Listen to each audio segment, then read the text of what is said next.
Back in 2017, I was 25 and I was actually laying low in a completely isolated, dusty stretch of Ector County in Texas. I had an active warrant for a probation violation at the time, which meant that reaching out to the law for help was totally out of the question, no matter how terrifying things got. Now, I was staying in a converted metal workshop at the very end of a long, unlit dirt road with a sketchy guy that I was splitting a salvage gig with. Our dynamic was incredibly volatile too. Massive screaming matches that usually ended with him jumping into our only Jeep and tearing off in it, leaving me completely stranded. And to make things worse, the property was in a massive dead zone. If you wanted enough signal to send a text or even make a call, you had to physically walk over a mile down the dirt track to the main state highway intersection just to get a signal. And one Thursday night at around midnight, we had an absolute blowout. I locked myself in the back tool room to cool off, and when I finally came out, the Jeep was gone again. My phone was completely useless inside of the metal building, and I was so furious and wound up that I decided to just hoof it down the dark dirt road to the highway, figuring that he'd just be sitting in the driver's seat at the intersection where the reception finally kicked in.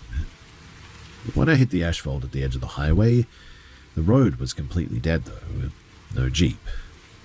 I was totally on my own, surrounded by miles of flat empty brush and old oil fields. I started walking south along the shoulder toward a 24-hour truck stop that was another mile down the road, opening my phone and trying to call his number over and over as the bars finally popped up. About 10 minutes into the walk, a beat-up white box truck rattled past me, and a block down, its brake lights flared up, and the driver pulled hard onto the gravel shoulder. The engine just sat there, idling for a bit. I couldn't see anything through the back because it was a solid metal cargo wall, but suddenly the driver's side door swung wide open. My skin instantly went cold for some reason too, and I stopped dead in the dark. But right then, a pair of headlights topped the distant hill coming toward us. The driver of the box truck immediately slammed his door shut, hit the gas and tore off down the road. I tried to convince myself that it was just some guy pulling over to check his map or something. 5 minutes later, I heard the heavy, loose clanking of a bad exhaust behind me. I turned around. The white truck was coming back, but this time it had crossed completely over the center line and was crawling toward me on my side of the road, its high beams totally blinding me. The side windows were tinted pitch black, and as it rolled past at a literal walking pace, I noticed something deeply unsettling about the cargo box. Someone had cruelly cut a series of narrow vertical ventilation grates straight into the metal side panels, and in the glare of the dashboard light, I could see thick iron bars welded against the inside of the openings. Another random car rounded the bend, and the white truck immediately gunned it, fishtailing out and then vanishing. I had a horrible feeling in my gut at that point, though.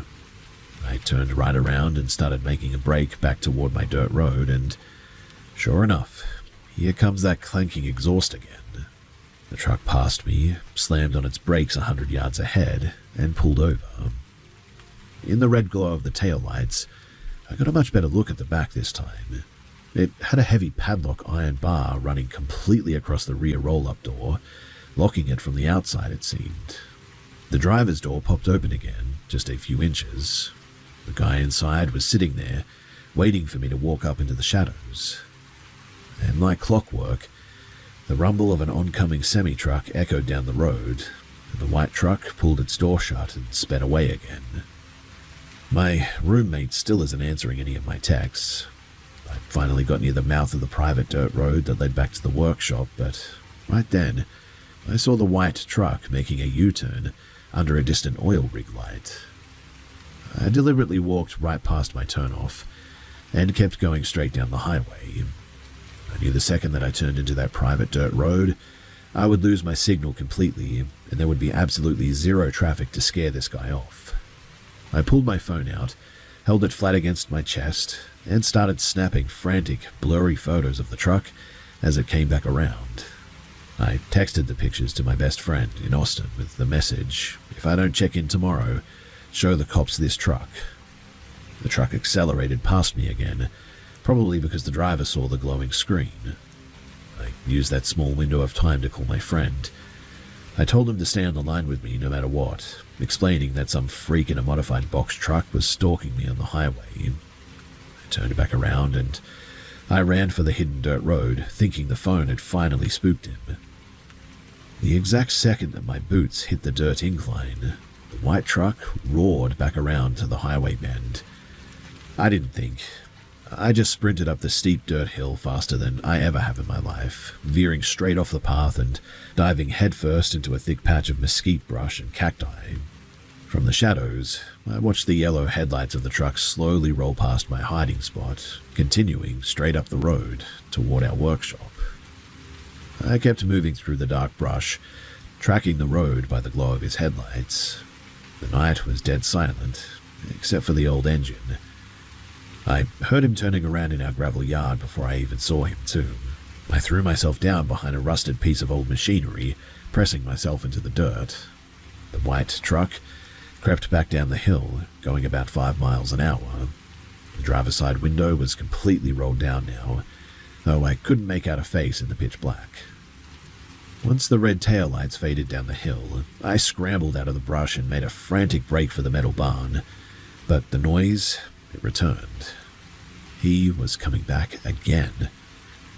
It turned into a horrific game of hide-and-seek, and I spent the next half an hour ducking behind neighbors' rusted chain-link fences, squeezing between broken-down car parts and junkyards, and crawling through the ditches every time those headlights swept across the dirt road.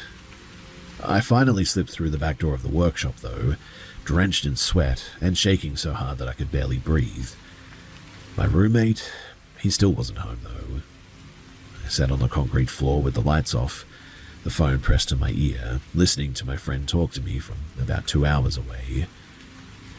For the next 3 hours, too, every 20 to 25 minutes, like clockwork, I would hear that distinct rattling exhaust pipe laboring back up the dirt hill.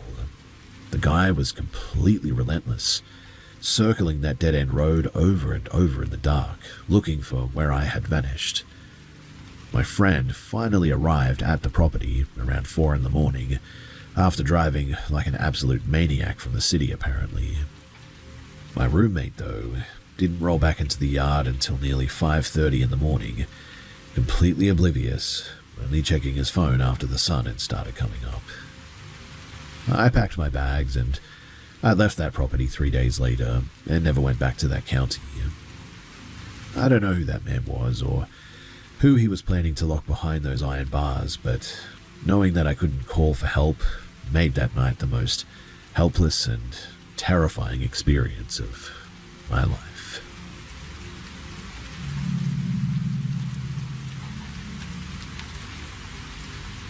I'm not naturally a nervous person by any means. Back when I was a teenager, I even used to hitchhike around the outskirts of Seattle at 3 in the morning and never felt a single bit of anxiety. I've been in rough situations, and usually I keep a completely level head. But a few years ago, I had an encounter that made me realize that your instincts will absolutely scream at you when something is genuinely wrong. This happened back in November of 2018. I was 23 at the time, living in a tiny depressing blip of a town in eastern Oregon.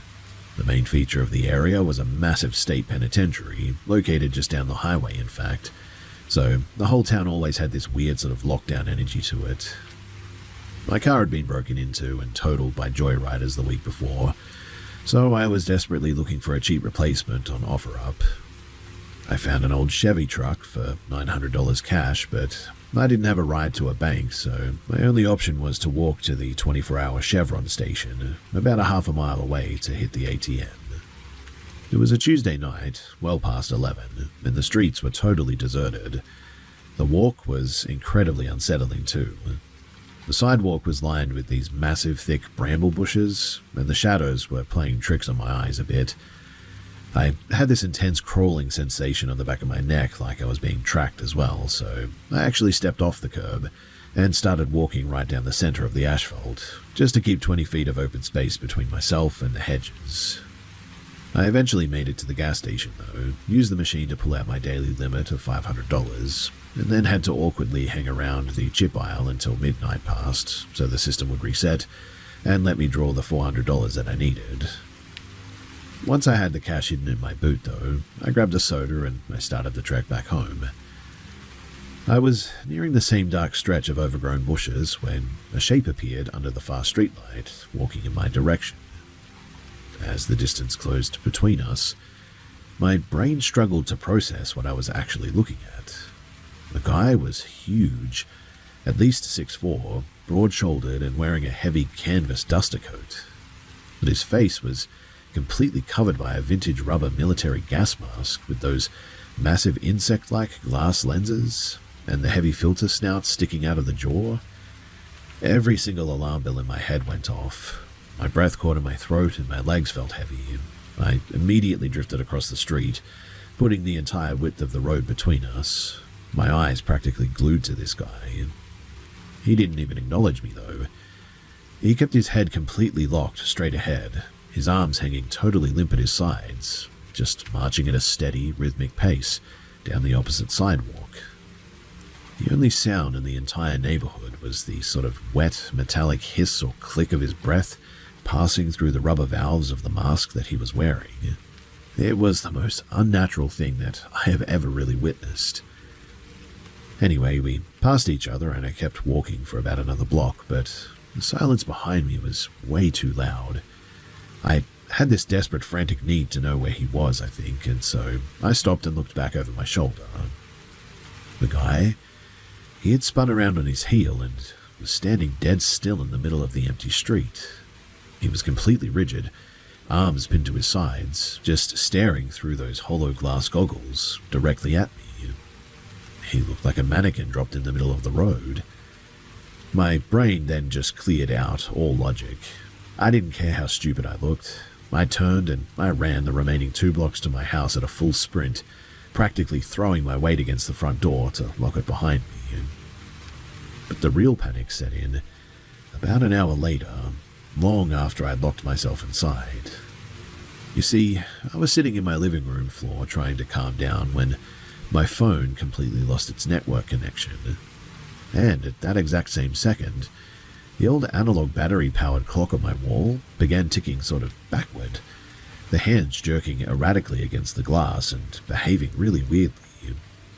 Suddenly, a massive localized physical vibration hit the front of the house, it seemed. It wasn't an earthquake. It was entirely focused on the front porch. The heavy double-paned glass of my living room window violently fixed inward, moving and shaking from this frequency. I crept toward the blinds and peeked out. The street lamp outside was completely dead, but in the ambient moonlight, I could see that the large gravel driveway had been violently disturbed. A deep, perfect, straight 5-inch trench had been sort of plowed directly through the stone and packed dirt, starting from the edge of the asphalt and cutting straight up to my concrete porch steps. There were no tire tracks, no footprints, and no discarded tools. Something huge, though, had been dragged right to my door, and I didn't know what it was. Look, I'm not saying that it was the local edgelord that I saw earlier, trying to get a reaction out of people on a boring weeknight or anything, but the whole thing does seem really coincidental, doesn't it? Anyway, I actually bought the truck the next morning, and I never walked that stretch of road ever again.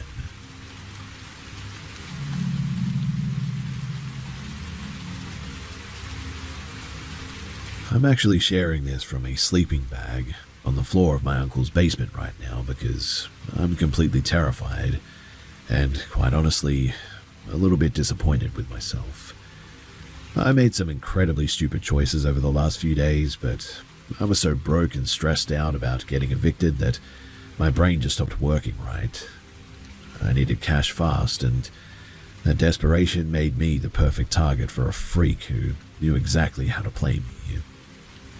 This whole mess started about a week ago. I'm 24 and I live in a small apartment in Pennsylvania. I was digging through a local community board, looking for a quick side hustle when this guy messaged me out of nowhere. He offered me a quick, remote gig doing online property layout checks that paid about $60 a day. He sounded totally normal in his text messages, so we set up a video call to go over how it worked. The second, though, that the camera connected, the whole vibe got completely weird. He was sitting in the dark inside of what looked like a concrete storage unit. I could see the metallic lines of a rolling garage door right behind him, and his voice had this heavy, sort of muffled quality to it. Before we did any actual layout work, he told me that he needed to test my spatial awareness and compliance under pressure.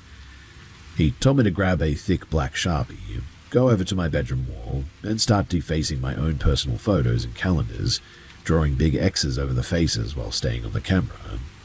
He kept calling it a focus drill, asking me after every single mark, does the room feel bigger now or smaller?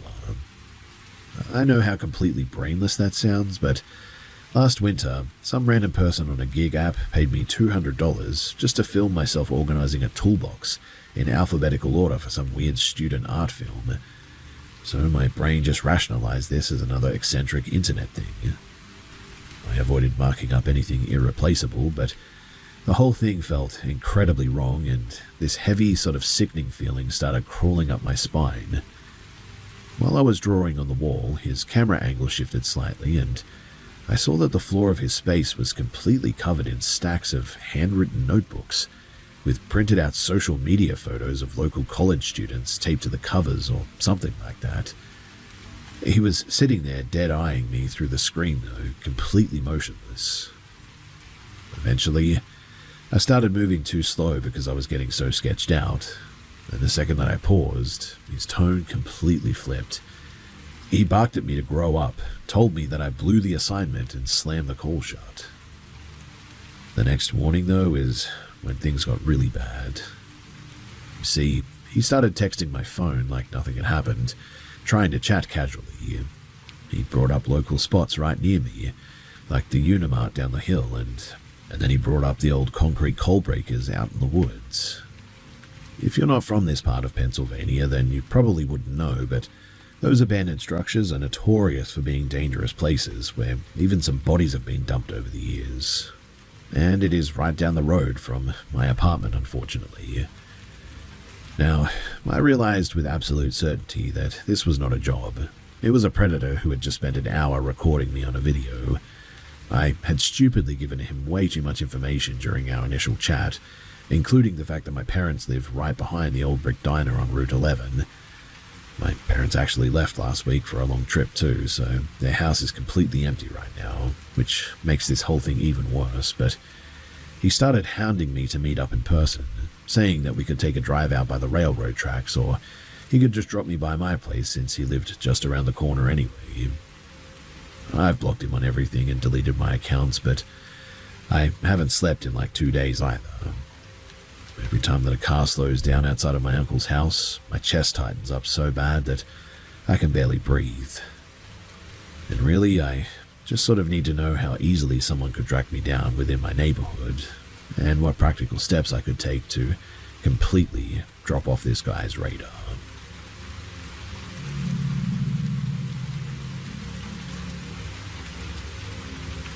Some people talk about having an internal alarm system for dangerous situations, but you never really realize just how violent that physical reaction is until your chest completely tightens up for you. I'm 24 now, and this went down about 6 months back, but I still cannot shake just how fast a routine, exhausting shift turned into something that felt like a straight-up fight for survival. So, my cousin and I were working a brutal graveyard run, clearing out junk from a massive multi-level public storage facility in downtown Missouri. It was around 2 a.m, and we were completely dead on our feet, covered in sweat and operating on a massive delay. If you've ever had to haul heavy scrap down those narrow concrete corridors in the dead of the night, then you know that the basement units are a total mess of tight corners and bad lighting. But to get a breather from the stuffy air, we stepped out onto the open-air loading dock at the back of the building because a cool breeze was coming through the alley. It was a crisp, clear night, and the fresh air actually felt incredible after breathing in mouldy cardboard dust for like 6 hours straight. We leaned back against a stack of wooden pallets near the industrial trash compactor while my cousin checked his phone. His dad was driving down with a flatbed trailer to help us haul the metal, but he was stuck behind a wreck on the interstate, so we were going to be killing time on the dock for a little bit. That's when this guy walked up from the gravel lot. There wasn't a single red flag about him initially. He looked like every other guy working an evening trade job.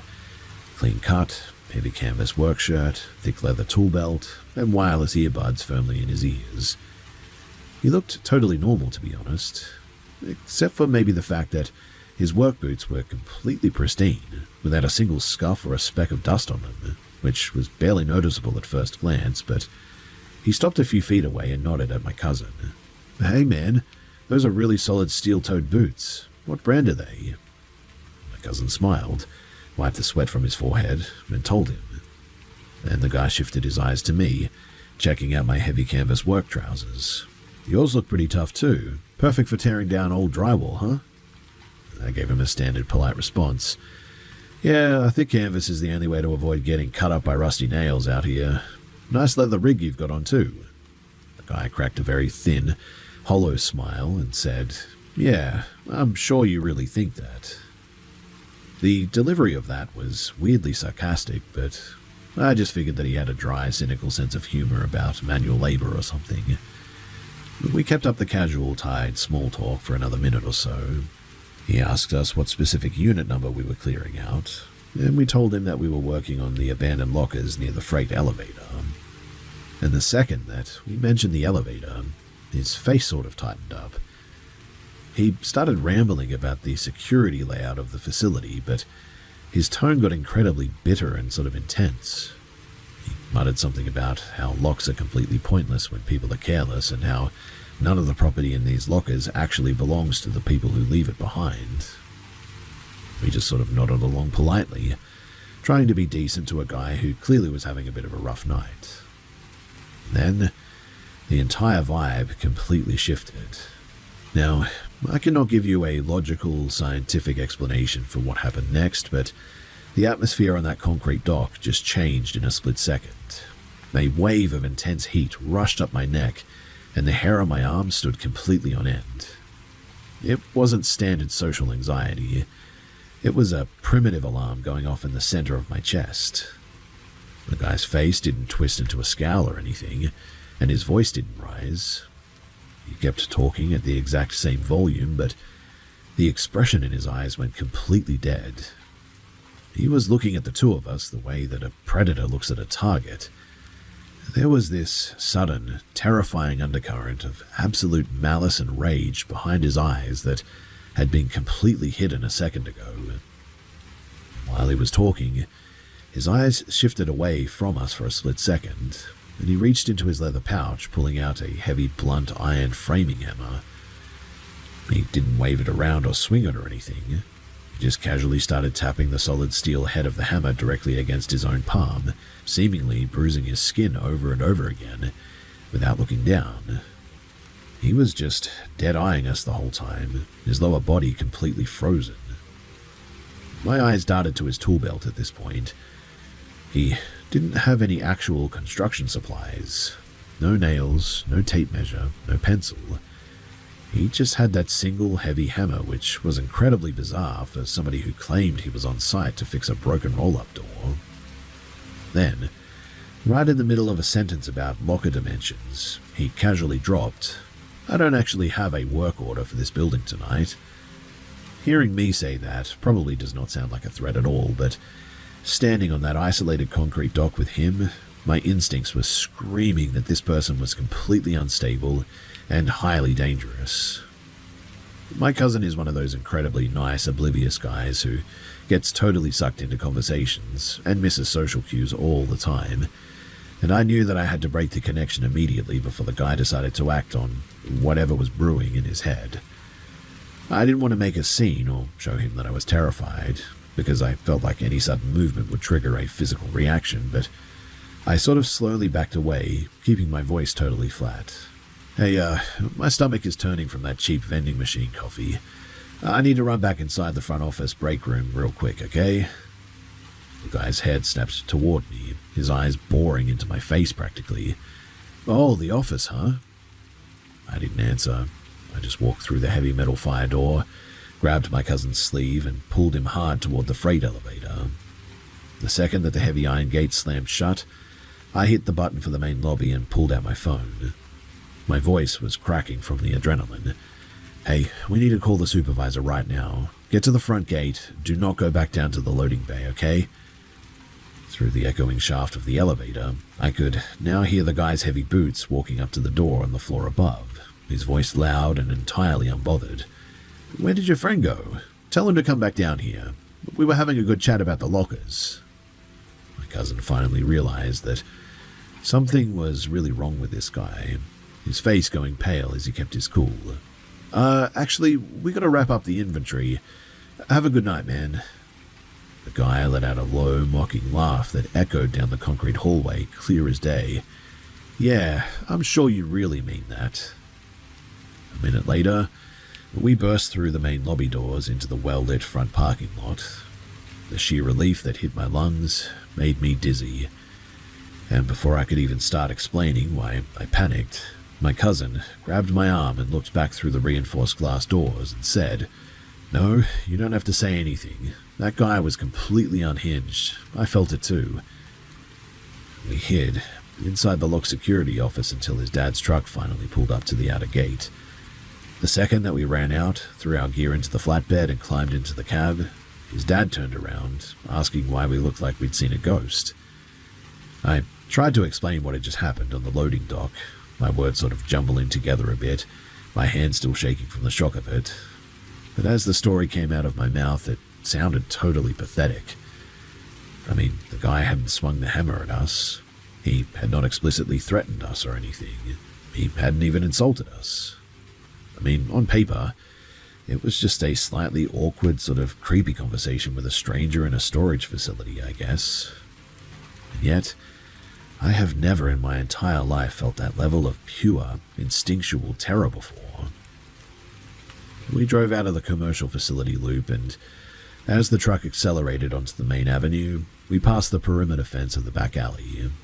The man was sitting entirely alone on a concrete barrier near the dark gravel lot, his hammer lying on the gravel beside him, staring straight down at the asphalt.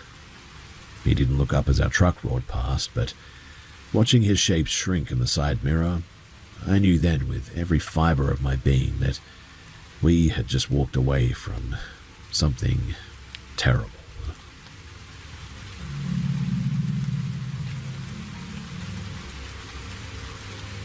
You wouldn't get how messy the trade setup is in these sprawling industrial parks unless you've actually worked in one, because if you're only used to neat commercial storefronts, this whole chaotic layout sounds totally made up. I get that. But it is really how it is. So I'm 20 and working as an apprentice locksmith at a heavy-duty security shop. It's in an industrial corner, and since we're the only place for miles that does cheap walk-in key cutting, or lock rebuilding as well, and safe overrides, the daily backlog is an absolute joke. On any given Thursday, the concrete counter area is completely jammed with tradies and truckies spilling right out onto the pavement. It's loud, fast, and keeping the workshop swinging doors completely secured is basically a lost cause when you're trying to churn through 50 commercial lock sets a shift at least. Anyway, our main back work bay is split into two areas. You have the greasy machinery floor where the heavy key cutters, hydraulic presses, and pinning blocks sit. Then, right next to it, is a small glass partition office where the master computer console is set up, and where we program the electronic transponder chips. Now, this went down about 3 months back during a brutal morning rush. So a young woman, probably around 19 or 20, had come in with a busted ignition barrel from her moped. I was standing over the main pinning block, carefully tweaking the tiny brass tumblers with tweezers and setting the springs to get a clean alignment. Because the workshop was so backed up and the garage door was constantly rolling up and down, an older guy, easily in his mid-50s, had wandered past the safety line and into the main tool bay, and was leaning up against a stack of storage crates. He wasn't a random intruder. He was the very next job on my clipboard, in fact, waiting for a simple duplicate warehouse key, and he just followed the previous customer inside because nobody was managing the front till to stop him. Once I had the girl's ignition barrel perfectly aligned, I stepped around the partition and into the programming booth to log it into the software. As I looked through the scratched glass viewing window to check the room before running the code machine, I noticed the older guy. He was holding his smartphone flat against his high-vis vest, tilting the top camera lens up at an incredibly strange angle, pointing it directly at the young woman's lower back while her back was turned to him. While he was aiming the screen, his other hand drifted down into his unzipped pocket, and he casually slipped out a small, heavy silver utility blade. He didn't wave it around or point it at her or anything. He just started scraping the edge of the metal blade directly against his thumb, peeling off thin slivers of his own calloused skin while dead-eyeing her back. He was completely motionless from the waist down, just scraping the blade and holding the phone still. My stomach instantly turned. It was a blatant, dirty attempt at taking non-consensual photos of a customer while she was distracted, paired with something way darker as well. I didn't even log into the computer. I turned around, grabbed the senior locksmith on duty, and we both marched right back into the main work bay. We confronted the guy on the spot, demanding to see his camera roll. He went bright red, quickly fumbling everything as he was trying to shove the utility knife and the phone back into his pockets. But we stepped right up to this guy's face and made him unlock the device right there. Sure enough, his recent folder was filled with 3 different stealth photos of the girl from behind. To make it even worse, one of the shots had been snapped while I was leaning over the workbench, meaning that I was captured in the background of this disgusting gallery. The senior smith grabbed the phone right out of his hand, deleted every single image, and then went straight into a recently deleted trash folder and permanently wiped them from the device storage. Since he was technically a logged customer, and we had already taken his payment voucher for the warehouse key, we made him stand by the door, ran his single duplicate through the automatic cutter, and literally threw his keys at him just to get him out of our hair. But while we were printing his receipt, the guy's entire demeanor shifted from embarrassed to incredibly aggressive and arrogant. He leaned over the wooden counter, pulled out a laminated clip-on badge and snapped, "You people have no idea who you're messing with. I write for powerful people. Give me your names right now." The senior smith was already completely exhausted from the morning rush and wasn't about to be intimidated by some local creep trying to flex a minor trade press pass. She didn't even look up from her monitor, in fact. She just said, "Nobody here has your name. Your keys are done. Get out of my shop before I have the guys from the tire bay throw you into the gravel." He sputtered for a second, realized that we weren't backing down, and literally slunk out of the sliding glass doors. Now, I know people here are going to ask why we didn't call the police or lock the gates or something, but you have to understand the reality of an understaffed industrial shop.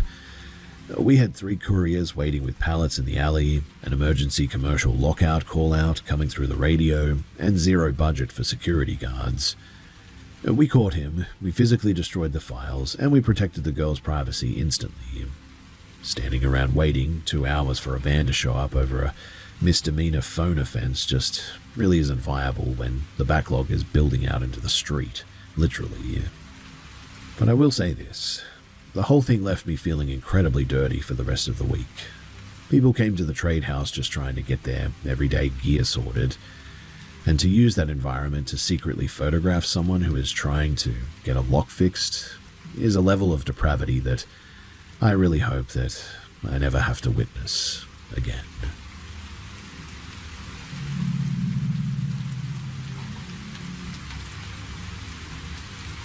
Some people look back at their worst moments and they wonder about the grand, sweeping choices that saved them. But I still look back at this night and wonder if a simple, stubborn aversion to a specific texture is the only reason that I'm still around to even share this. This went down back in 2019. I was 20 at the time, working a tedious stocking shift at a commercial print shop in a pretty gritty industrial pocket of Iowa. A guy that I'd never seen before walked in the front loading bay, looked around for a second, and then marched straight up to my workbench to ask for my number. He was wearing clean work pants, a structured jacket, and had this very polite, confident, old-school charm that really completely caught me off guard, if I'm being honest. Against my better judgment, I said yes when he suggested picking me up the following Tuesday afternoon for a quick lunch date. When he pulled up to my apartment complex a few days later, he was driving a heavy, enclosed white cargo van. The second that I climbed into the passenger seat, he handed me a large, thick plastic container of pre-made mango smoothie. He smiled and said that he'd snagged it from a wholesale market right down the road from my place so that we could hit the highway faster. I took a tiny sip through the thick straw, and my mouth immediately recoiled. It was completely warm, heavy, and tasted chalky and bitter. I have an absolute fixation on cold, smooth textures and cannot stand warm or grainy drinks. That trivial little detail is the exact moment, too, that the entire trajectory of the night completely shifted. Because I couldn't stomach the texture, I set the plastic container down in the deep side pocket of the door panel. I didn't want to be a rude guest on the first date, so every few minutes I'd pick the bottle up, fake a long sip with my lips tight against the straw, and just pretended to swallow before sliding it back into the door pocket. But sitting there in the echoing, unlined cabin of the van, my brain started working overtime. Why would somebody buy a person a random heavy wholesale drink when the entire stated purpose of the afternoon was to go and sit down at a diner together? He hadn't even asked what flavors I liked. And then the red flags started piling up at lightning speed. He blew right past the central industrial exit where all the local food spots were. When I pointed it out, he gave a dismissive little laugh and said that he knew a much better secluded park a little further out of town. As we kept driving, I started catching him in weird, pointless lies. For instance, he claimed that he worked as a dispatcher at the main freight depot right down the street from my house, but I told him that that was impossible because my brother-in-law managed that specific depot yard and I knew the entire small crew pretty much by name. He didn't even try to defend the lie. He just went totally silent and dead-eyed the road ahead. Over the next 20 minutes, he asked if I had finished my smoothie, not just once or twice. He asked me at least 10 separate times, his eyes darting down to the door panel every single time that I took a fake sip. By the time that he had veered off the main state route, the sun had completely dipped behind the tree line, leaving the dirt road in total darkness. He then took a sharp turn down an unlit gravel road, heading directly into the dense woods out past the local water authority reservoir. At that point, a heavy, cold weight settled into my stomach. My survival instincts kicked in, and a voice in my head told me that I needed to remain completely calm, keep my voice level, and do absolutely nothing to provoke or escalate his behavior. Every time the van hit a rut in the dirt, something loose and metallic inside of the dashboard compartment would rattle furiously as well. It sounded like an industrial roll of thick copper wiring or maybe heavy metal chains shifting around or something. He kept tapping his fingers on the plastic housing though, completely fixated on the vibration while a strange intense smirk grew across his face. While he was driving, he reached down to the center console eventually and picked up a heavy matte black rifle laser sight, the kind meant to clip directly onto a tactical rail. He didn't say a word, but his thumb clicked the pressure switch on the side, and instantly an incredibly bright, intense red dot flared to life, projecting directly onto my chest, right over my heart. He held the detached sight perfectly steady in his grip, keeping the dot burning into my shirt while his eyes remained locked onto the dark road ahead. Every time, too, that his thumb pulsed down on the pressure pad, the red beam would flicker, painting a target on me in the pitch-black cabin. And then, his entire personality just dissolved. He began driving like an absolute maniac, violently jerking the steering wheel from side to side using only his elbows while gripping his own hair. He started screaming at the windshield, yelling at the top of his lungs that he was an unappreciated genius, that he was the next major prophet, and that I was his chosen queen. He slammed on the gas, tore off the graded road, and drove the van straight through a clearing and into the forest. Branches were scraping aggressively against the passenger side door, and eventually the tires crunched to a halt, the headlights cutting through the dark, reflecting off of a flat black sheet of water. He had stopped the vehicle right at the absolute lip of a remote reservoir lake, the front bumper hanging over the mud. He cut the engine and then he just sat there. For 15 agonizing minutes, neither of us said a word. He just stared through the windshield into the black water.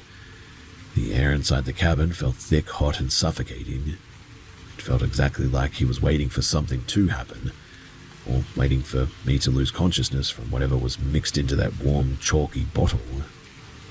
Suddenly, he opened his door and stepped out into the pitch black, slamming the heavy metal door behind him. I couldn't see where he went or what he was doing in the dark, and my pulse was now racing so quickly that I could feel it buzzing in my fingertips. The second the door latched, I grabbed my phone, slammed the screen brightness to 0, and frantically texted my friend, "Call me in exactly 60 seconds, and tell me there's an emergency leak at the workshop and I need to come in right now to secure the bay. Don't ask questions, I'm out past the lower reservoir road." My phone started vibrating in my palm less than a minute later. I answered on the first ring, pretending to listen to a frantic update from a supervisor. The guy opened the driver's door right as I hung up, climbing back into the high seat. He smelled of cold mud and rust, and he stared at the glowing phone screen in my hand, his face completely blank. "So, you have to go back, huh?" he asked, his voice dead and hollow. Yeah," I said, keeping my breathing as steady as humanly possible. "My boss said the high-pressure line burst in the rear bay, and the whole floor is flooding. I'm the only key holder with the main valve code." He sat in the dark for another 3 minutes, staring at the lake, before he finally twisted the key into the ignition. He turned the van around and drove the entire 40 minutes back to my apartment complex in absolute unbroken silence. He didn't even look at me when I got out, and he tore out of that parking lot before my front door even clicked shut. I blocked his number immediately, and I never saw his vehicle in town again after that. To this day, I can't look at a pre-made plastic store drink without getting a sick feeling in my throat. If that drink hadn't have been warm and gritty, if I had actually swallowed whatever was inside that bottle instead of just pretending to sip it to be polite, I really don't think that I ever would have made it out of those woods.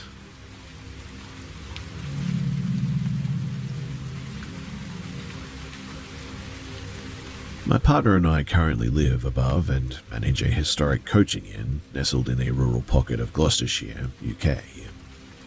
The core masonry dates back to the mid-1700s, and for the first century of its existence, the building functioned as a commercial livery yard and transit stables before being converted into a public house. Because of the ongoing aggressive physical disruptions we experienced during our first year of management, we quietly paid a private spiritual sensitive to inspect the property in 2014. The woman was thoroughly professional, thankfully, but her reaction to the upper layout was deeply unsettling.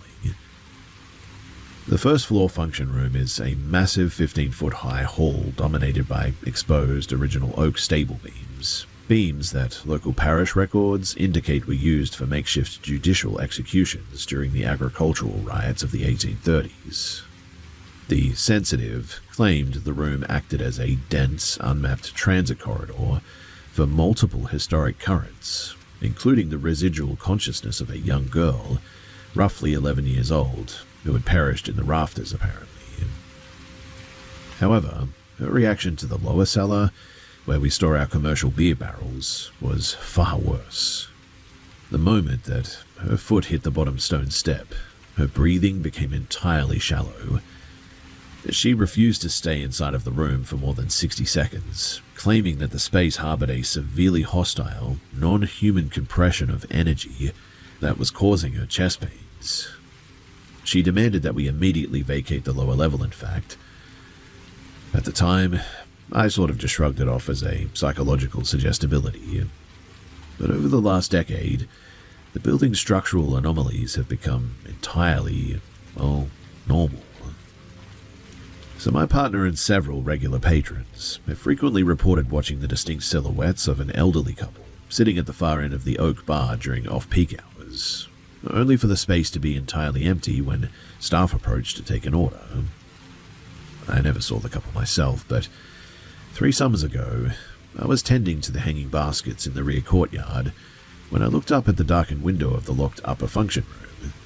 A man's face was pressed flat against the glass, staring down at me with an entirely rigid, expressionless posture. My partner, a kitchen porter, and 2 suppliers all witnessed it simultaneously too. Assuming that the trespasser had slipped past the staff doors, my partner and the porter sprinted up the wooden staircase. By the time that they threw the doors open, the hall was entirely vacant, but the heavy velvet curtain covering that specific window was still swinging violently when they got there. When we pulled the closed-circuit security logs, the digital cameras showed 0 human presence in that corridor, only the sudden isolated displacement of the curtain as if a heavy weight had brushed past it. There were no open vents or drafts or anything that could account for it. Now, the physical interference in the lower cellar, though, that has had a direct commercial impact. You see, over the past 5 years, every single drayman and cellar hand that we've employed has reported a localized static sensation whenever they change a keg, specifically the feeling of invisible fingers tightening around their hair or tearing at the fabric of their work shirts.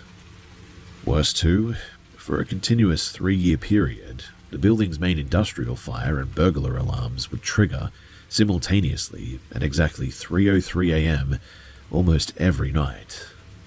Every single diagnostic log indicated that the trip originated from the cellar sensors. Whenever my partner went downstairs in the dark to investigate a potential break-in, he would find the heavy pressurized brass coupler lines manually disconnected from the metal keg heads.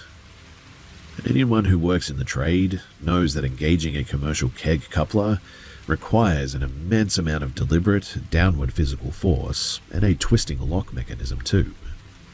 Yet, these line hoses were being systematically uncoupled and thrown into the damp flagstones, causing us to lose hundreds of gallons of premium stock. We had the manufacturer out 4 separate times as well to recalibrate the alarm hardware, and each time the technicians verified that the batteries, the wiring, and the optical sensors were entirely flawless. Simultaneously, too, the activity began breaching the perimeter of our private residential flat upstairs, which sits directly adjacent to the historic function room. Every evening at 3:03 a.m., on the dot, we would hear the rapid, light tapping of small bare feet running the entire length of our internal hallway, occasionally accompanied by a flat whispering hiss, which was terrifying. We share our quarters with 2 terriers and 2 cats, and whenever the hallway sound started, the cats' hackles would rise instantly, their fur standing completely on end as they stared blindly into the dark corridor. The dogs would crouch low against the bedroom door, emitting a deep and sub-audible sort of growl that vibrated through the floorboards. During the absolute peak of this activity, though, in 2022, I began experiencing a severe and unexplained physiological reaction, is the only way that I could put it.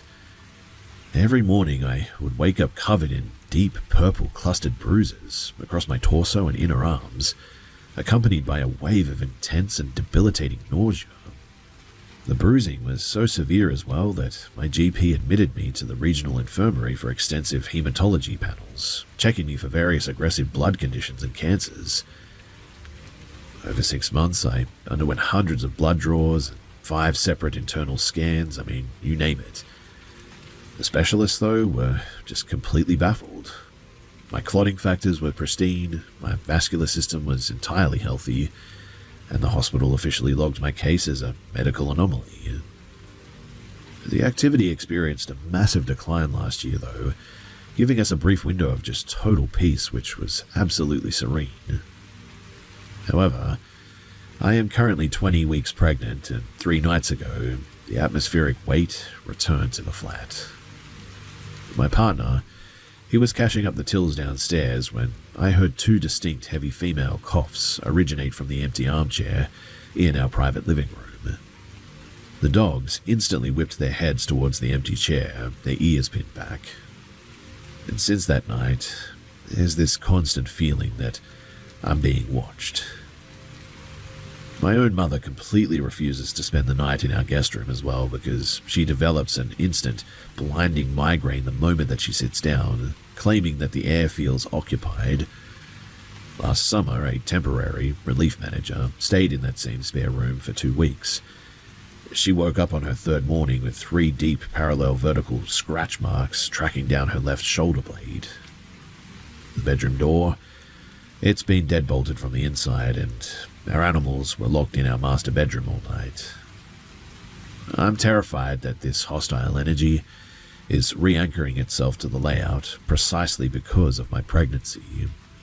I just cannot afford to endure sleepless nights or the return of the unexplained physical bruising while carrying my child. I'm entirely convinced that whatever is manipulating the cellar lines and mimicking voices in our hallway is targeting the structural living space, and I need to know the specific, non-religious protocols for how to get rid of whatever this is.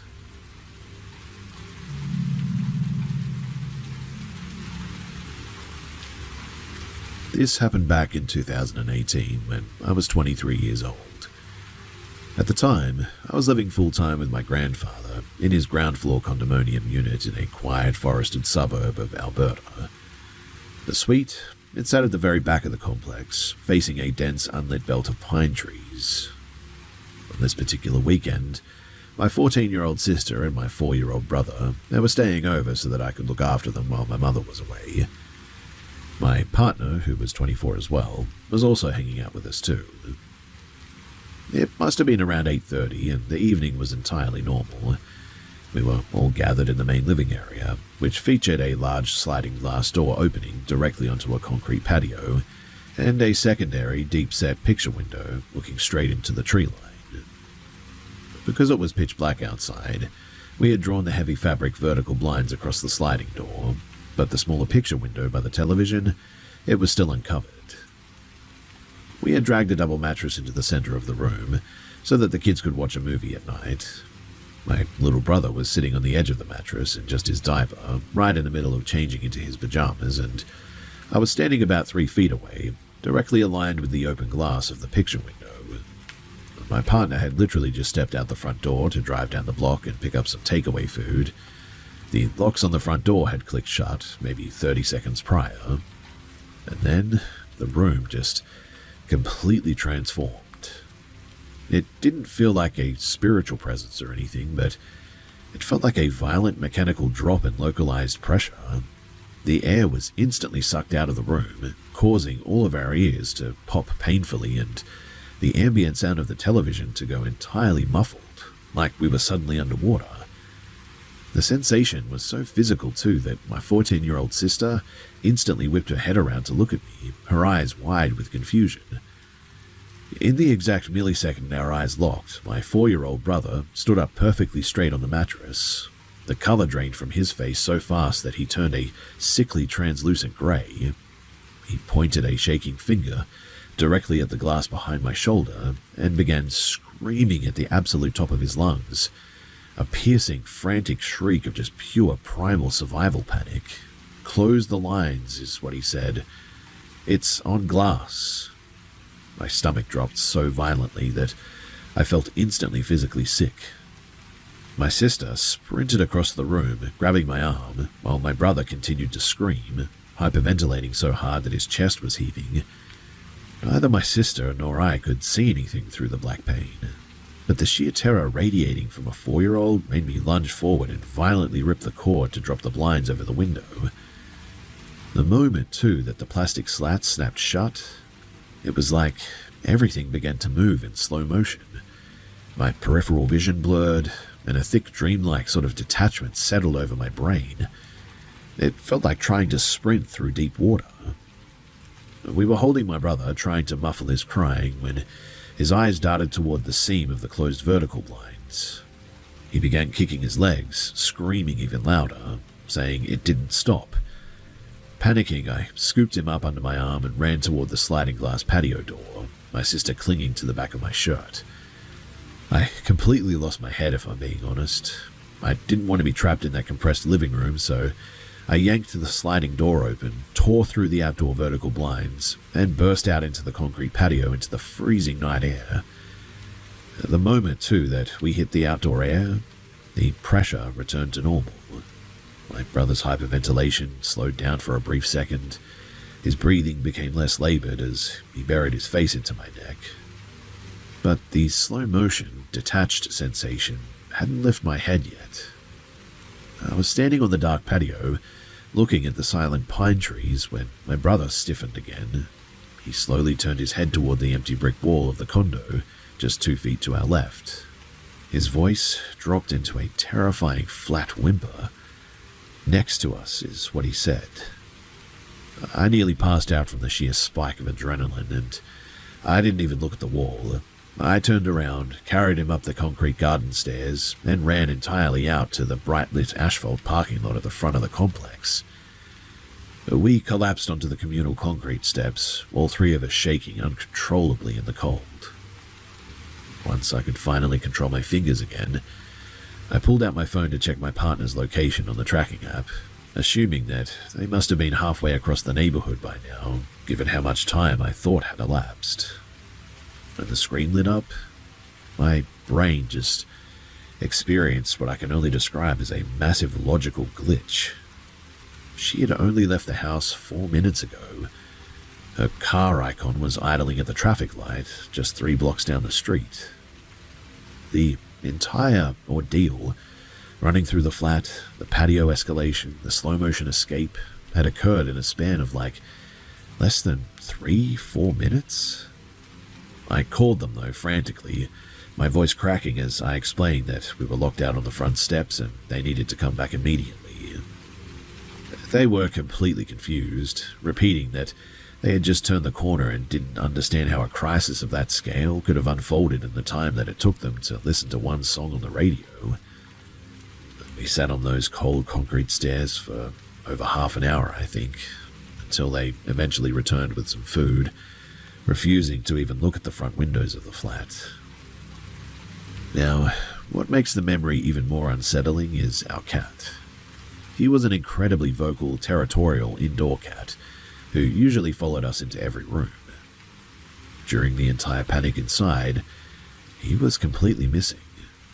But the moment that we sat down on the front exterior steps, I looked up at the high, narrow transom window above the building's front door, and the cat was sitting perfectly upright on the interior ledge, staring down at us through the glass with a completely unblinking focus.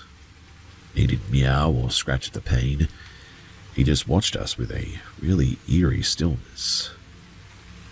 My little brother was completely disassociated for the rest of the night. He wouldn't look at the television or eat any food, completely shutting down. Because he was so young, it was incredibly difficult to get a coherent description of what he had actually seen through the glass, but he kept repeating 2 distinct details to my older sister while she held him. He seemed to be saying that it was an immense, towering figure that didn't have a distinct face, and that it was like glowing white-yellow, something like a light bulb, I think. As he grew older, his mind completely blocked out the event. Whenever my sister and I brought it up years later, he genuinely had no recollection of it whatsoever. But I know for an absolute fact that he wasn't playing a game. I mean, you just cannot simulate that level of acute shock. I mean, he literally lost his skin color, the near fainting from hyperventilation, and the total dilation of his pupils. I mean, again, you just cannot fake that. My grandfather's condominium always had a strange feeling to it. That specific night was a complete physical breach of the property's perimeter. My sister and I, We never saw anything, but the physical displacement of the air in that room, it told us everything that we needed to know. Whatever my little brother was looking at through the glass, it wasn't standing on the lawn. It seemed to be right there, and somehow it was manipulating the entire environment.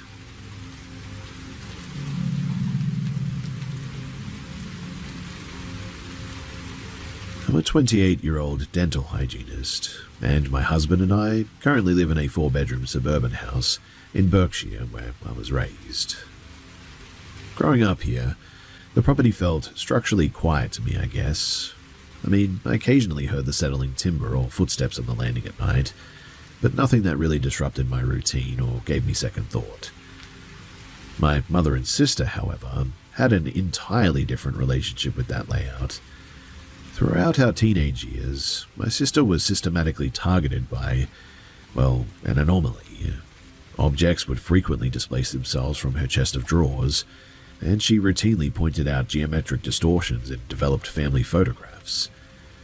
The most acute incident, though, occurred when she and I were sitting on her mattress discussing a school project, when, without warning, every heavy textbook and storage box on her built-in closet shelves were violently propelled forward into the center of the room.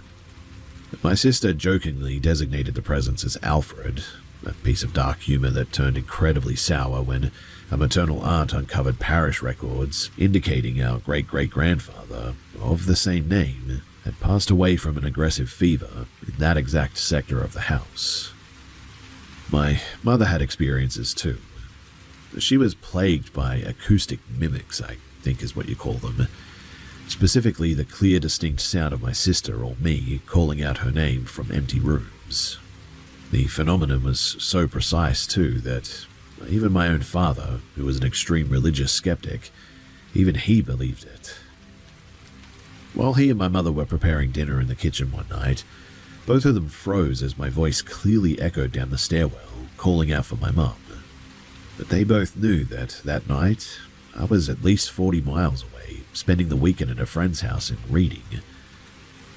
When my mother and sister eventually moved out into their own respective properties, they claimed the acoustic mimics followed them too, embedding themselves into the drywall of their new homes. I assumed that they were simply hypersensitive, because when my husband and I took over the mortgage of the childhood home 3 years ago, the place was entirely quiet. The silence, though, lasted exactly until last October, when we brought our newborn daughter home from the hospital. Now, medical professionals might immediately attribute the following timeline to chronic sleep deprivation, postpartum exhaustion, or perhaps even hormonal shifts, but I'm a medical professional myself, and I clung to those rationalizations for months as well. But human exhaustion does not manipulate mechanical door hardware. The disruption began with the return of the acoustic mimic, this time targeting my husband. During our daughter's second month, she began sleeping in a predictable and stable routine, waking only once in the early hours, really. Because my husband worked long shifts as a structural engineer, I took over the night shift responsibilities entirely so that he could remain rested. Yet, despite him being deep asleep in the master bedroom, he began waking up to the unmistakable sound of my voice whispering his name directly from the dark ensuite doorway. And then, the anomalies began focusing strictly on my proximity to the baby. The first physical escalation occurred at 2 a.m. during a night when our daughter was entirely inconsolable, screaming from acute colic. I was pacing the length of the nursery, bouncing her against my shoulder, when the ambient temperature in the center of the room just instantaneously dropped. A profound, freezing chill tracked directly up my spine, so intense that it actually made my breath hitch. In that exact second, too, my daughter stopped crying mid-shriek. Her entire body went completely rigid, and her eyes snapped open, focusing with absolute unblinking clarity on a point in the air precisely 3 inches behind my left shoulder. The sudden stillness of an infant who had been hyperventilating for an hour was so unnatural that I immediately sat down in the nursing chair, pinning my back against the wall, paralyzed by a wave of intense and visceral paranoia until well, dawn really. 3 weeks later, something else happened in broad daylight. It was a bright, clear morning, around 7, I think. I had brought our daughter into the living room for her morning feed and a brief period of floor play before her first nap. The living room's gliding chair was positioned with its high back directly facing the heavy timber door of our master bedroom, which was completely closed and latched. And as I rocked her, she began to fuss a bit. Simultaneously, that same distinct, localized wave of freezing air swept over my neck all of a sudden. My daughter instantly ceased her fussing, her eyes locking onto the space directly behind the glider. And then, behind me, the distinct metallic sound of the brass door handle turning echoed through the silent room. I heard the mechanical click for the internal latch withdrawing from the strike plate. The heavy timber door slowly, smoothly swung wide open. Hoping against hope that my husband had simply heard the baby crying and was stepping out to assist us, I called out his name into the corridor. There was no response. I turned the chair around. The hallway was completely empty. I sprinted into the bedroom. My husband was fast asleep under the duvet, snoring loudly. The shock of the mechanical manipulation, though, was so severe that we spent the afternoon completely rearranging the living room furniture so the gliding chair sat squarely in a corner, eliminating any blind spots behind my head. I have watched that specific door latch slide open twice since that morning too. To preserve my own sanity, I've stopped pulling the door fully shut to ensure that the internal latch never fully catches. That way, whenever it does swing open, I can usually convince myself that the draft from the pedestal fan finally generated enough atmospheric pressure to push the timber. The footsteps, though, and the low disjointed whispers, they continue on the landing between the hours of 2 and 4 in the morning. But I have systematically sort of altered my movement patterns within the house to hopefully avoid them entirely. I am acutely aware that whatever anchored itself to my mother and sister during their youth did not vacate this property when they left. It simply went dormant, waiting for the introduction of a new and vulnerable child, it seems, to reactivate entirely.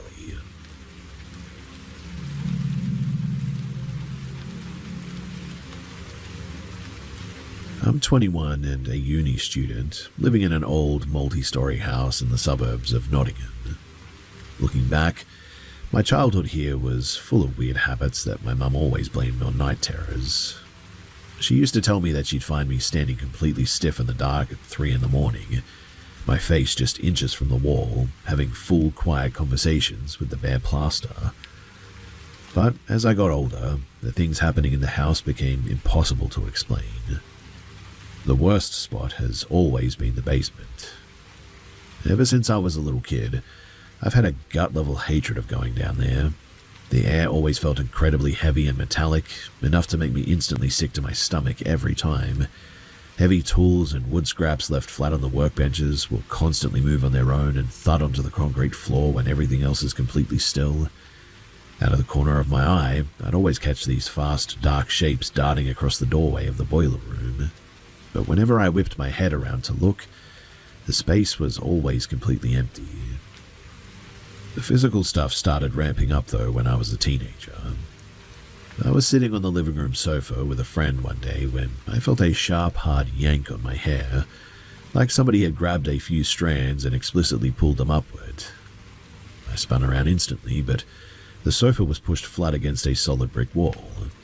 The weird thing, though, was that there wasn't even an inch of space for someone to be hiding there. At the same time, we kept seeing this incredibly tall, dark shadow around the house. For years, I tried to convince myself, too, that it was just a weird optical illusion from the streetlights outside, but the shape was always exactly the same. The first time that I saw it clearly, I was about 17. I was lying awake at night and looked out of my open bedroom door toward the landing, and standing right against the guest room frame was a massive pitch-black silhouette. It was so impossibly tall and gaunt that its upper body had to bend at a sharp and unnatural angle just to fit under the ceiling. When I told my dad about the weird shape the next morning, His usual practical, no-nonsense attitude completely dropped.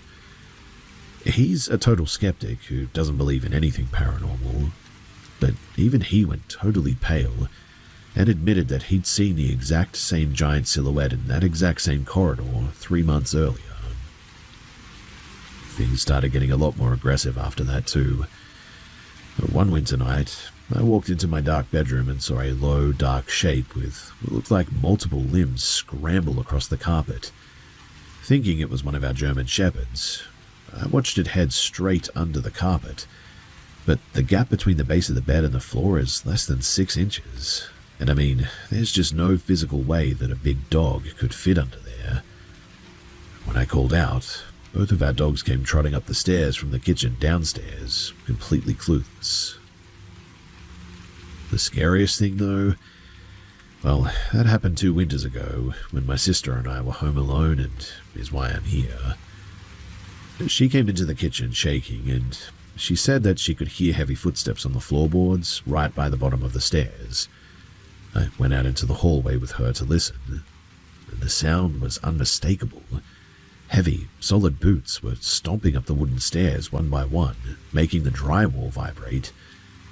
We thought that we were dealing with a violent home invasion at first, so I grabbed a chef's knife from the counter and we ran into the small family bathroom and locked ourselves inside. Through the thick wooden door, we listened to those heavy, deliberate footsteps pacing back and forth along the narrow hallway carpet. We were absolutely paralyzed with fear. We heard the front security door downstairs slam shut so hard that it rattled the pipes. Assuming that the intruder had left, we stayed locked into the bathroom and phoned our grandmother, who lived just 2 streets away, asking her to bring her spare keys and check the outside of the house. When we saw her car pull into the gravel driveway, and she knocked on the window, my sister and I finally came out to unlock the door. Every single door and window, the front door, the back porch, all the downstairs window latches, were all locked and bolted from the inside. Nobody else had a key except my parents, and they were miles away in London.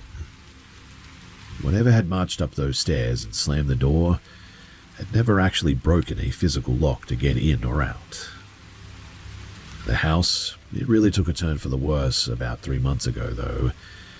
Out of pure curiosity, I downloaded a ghost hunting audio app on my phone to check for electronic voice phenomena, and ran a few cycles down in the basement at one point. The audio files actually picked up clear, muffled voices that seemed to answer my specific questions.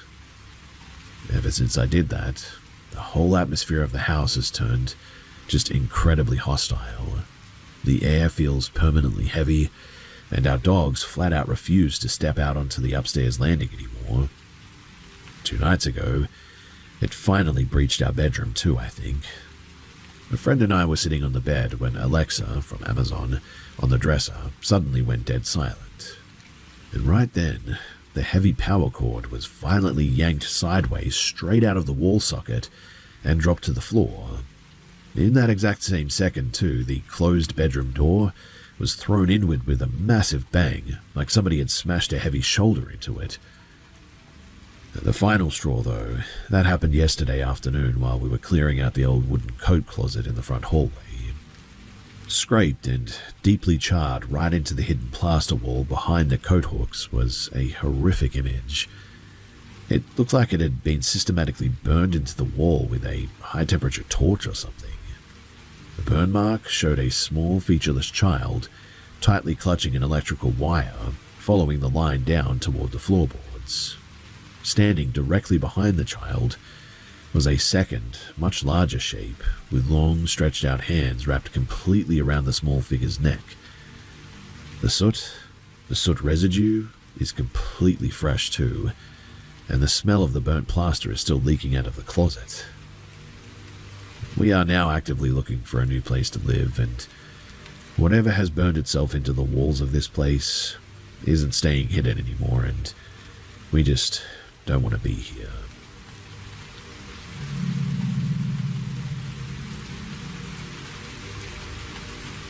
I'm 29 and work the permanent night shift as an industrial plant operator out in Ohio.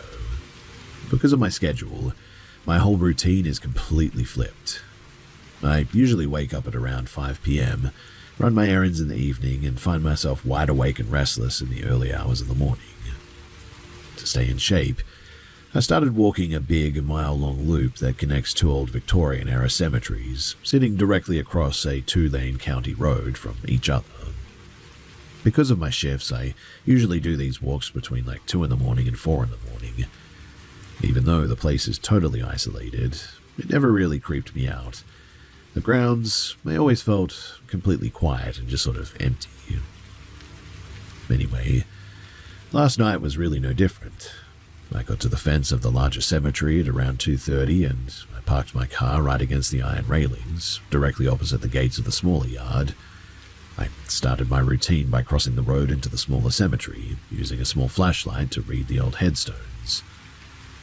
After about 20 minutes, I would say, I crossed back over the tarmac to the main grounds to finish the big 1-mile loop. I had my noise-cancelling headphones on, listening to a lecture, and would occasionally step off the path to upright small statues or trinkets that had been knocked over by the wind. By 3:15, I was finishing up the last part of the loop, coming up toward the main gates right behind where my car was parked. I had parked directly under a bright street lamp, and as I got within about 30 yards of the car, the yellow light flooded through the rear windshield, showing a stark and perfectly clear silhouette of a large man sitting completely upright right in the middle of the back seat. I stopped dead in my tracks on the gravel path. My brain immediately tried to rationalize it as a trick of the light. Maybe the street lamp hitting the headrests or the window tint or something. I stared at it for a solid 10 seconds. The shape had a distinct physical bulk to it too that completely blocked out the light from the other side of the road. Assuming now that I was walking right into a car break-in, my adrenaline spiked. Because I walk these dark roads alone all the time, I carry a firearm in a concealed waistband holster, and so keeping my eyes locked on the back window, I pulled my weapon and stepped silently off the gravel onto the wet grass, trying to loop around and flank the passenger side.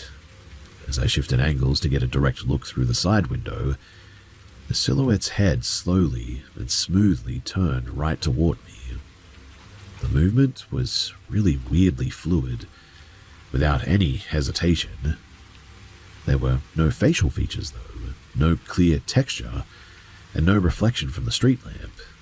Just a dense, pitch-black mass taking up the physical space of the back seat.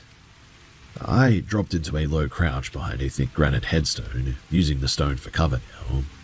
Reaching into my pocket, I pressed the unlock button on my key fob, knowing that it would instantly trigger the bright, white LED interior dome lights. I braced myself to confront an intruder hiding on the floorboards. The locks clicked open, the entire inside of the car was instantly flooded with bright white light, but the car was completely empty. Mind you, the change was instantaneous. There was no sound of a door opening, no shift in the car's weight, and no shadow running off into the darkness of the cemetery anywhere. Whatever had been sitting on the back seat just simply ceased to exist the exact millisecond that the lights came on. I quickly advanced on the car with my weapon raised, my boots sinking into the mud a bit. I did a full careful walk around of the exterior before looking straight down through the glass into the rear footwells. There was no space under those seats to hide a grown man. The floors were totally bare anyway. I jumped into the driver's seat, started the engine, and tore away from the cemetery gates at full speed without ever looking back at the rearview mirror once. Now, I like to think of myself as a pretty practical, detail-oriented sort of guy by trade, but the sheer precision of what happened has completely messed with me. I mean, your eyes can play tricks on you with shadows for sure, but a shadow doesn't turn its head to literally track you through a graveyard like that.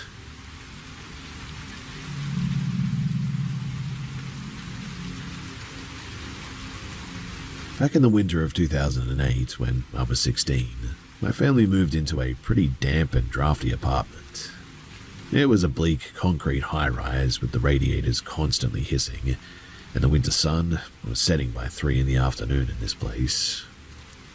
During those long, dark afternoons, I used to read tarot cards for my school friends on the kitchen table, never for money or anything, but just to pass the time a little bit. But whenever I shuffled the deck alone in the empty flat, the air would turn heavy and I'd get this distinct prickling sensation at the back of my neck, like somebody was standing right behind my chair, peering over my shoulder. One Tuesday, I came home exhausted and decided to catch a quick 30-minute nap before volleyball practice. I lay down on my right side at the very edge of the mattress, staring at the faded wallpaper, my mind sort of drifting into the heavy twilight zone right before deep sleep. When suddenly, a flat voice echoed directly inside the center of my skull, "Don't read tarot." Without thinking, fueled by teenage irritation, I snapped back in my mind for it to go away. The second that I opened my eyes, the breath was completely sucked out from my lungs. Squatting on the floorboards directly in my face, barely inches away, was what I can only describe as a wretched, hairless entity. Its skin was pale, translucent grey, covered in deep wrinkles. It had massive sunken eyes that were entirely bloodshot and dark, and its lips were pulled back to reveal sharp yellow teeth. Sprouting from the center of its bold scalp were roughly 20 long, brittle grey hairs that almost floated in the stagnant air. Before I could even scream, I forced my eyelids shut. The moment that the darkness hit, my entire body experienced a violent and sickening physical sensation, exactly like being dropped into an industrial washing machine on a high-speed rinse cycle. My equilibrium completely shattered all of a sudden, and when the spinning abruptly cut out, the bedroom was gone. I opened my eyes, but there was no light, only a dense, freezing subterranean darkness. The air smelled of like wet lime, and from somewhere high above I could hear the slow, rhythmic dripping sound of water hitting a heavy, flat stone surface, I think. Then, tearing through the cavernous space came the agonizing shriek of a woman. It was a sound of pure, unadulterated suffering, so loud that it vibrated right through my teeth. Desperate to escape, I fought against a massive invisible weight to force my eyes open in the real world. When my eyelids finally cracked as well, I was back on my mattress, panting and drenched in cold sweat. While looking for a flashlight desperately in the kitchen drawer later that evening, I pulled out the old wooden drawer entirely and noticed a small hidden structural gap in the cabinetry underneath. Reaching inside, my fingers pulled out an old grease-stained Russian military identification booklet from like the late 1960s. The photograph had been systematically and aggressively scraped out with a razor blade, but tucked into a plastic sleeve was a small hand-drawn charcoal sketch of the exact same bald and sort of wrinkled entity that I had just seen in my room, annotated with a single frantic line written in faded purple ink: "The Cellar Watchman." The sudden shock of a physical, non-paranormal confirmation of that specific face, hidden in the woodwork, made my stomach drop. I shoved the booklet back into the recess, trembling. The second instance occurred a few months later, and unfortunately, it left a far deeper psychological scar than even the first one. So, I had completely ruined my sleep schedule studying for exams and decided to pull a full 24-hour fast to reset my internal clock. By 1 p.m. the next day, the sleep deprivation caught up to me, and I collapsed onto my stomach on the couch. My cat curled up right against my hip, purring softly as I drifted off. Out of nowhere, though, a deep, radiating warmth enveloped my entire torso. It felt exactly like a massive, incredibly heavy pair of arms wrapped around me from behind in a comforting, protective embrace. But within about 3 seconds, logic pierced through the haze. I was entirely alone in a locked apartment. As the panic set in, a voice spoke directly beside my ear. It was weird and unnatural. It had a sort of overlapping cadence that was neither distinct male nor female, yet it sounded terrifyingly familiar. It spoke in a rapid, rhythmic language that I had never heard before in my life, and yet some part of my brain was sort of able to understand the context of what it was saying. Terrified, I began desperately reciting the lines of an old prayer under my breath. And the moment that those words left my thoughts, the familiar voice instantly dissolved into a distorted, piercing shriek. The sheer terror broke the paralysis, and I violently forced myself up into a sitting position on the cushions. My cat was sitting perfectly calm at the foot of the couch, staring blankly at the empty corner of the room.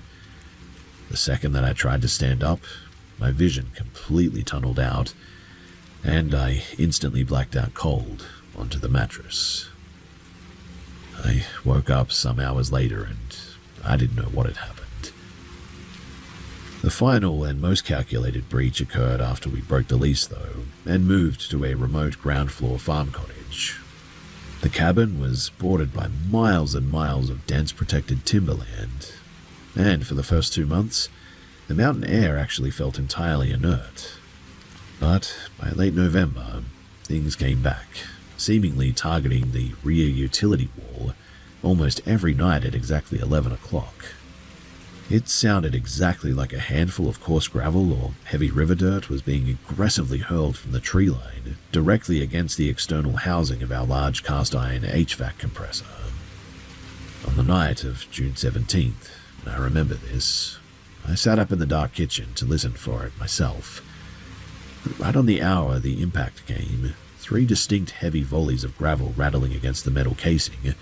My father and I immediately grabbed our industrial flashlights and sprinted outside, sweeping the beams across the perimeter. There were no animals, no low-hanging branches, and absolutely no fresh debris scattered on the concrete pad around the unit. We even had a technician pull the shroud apart a few days prior.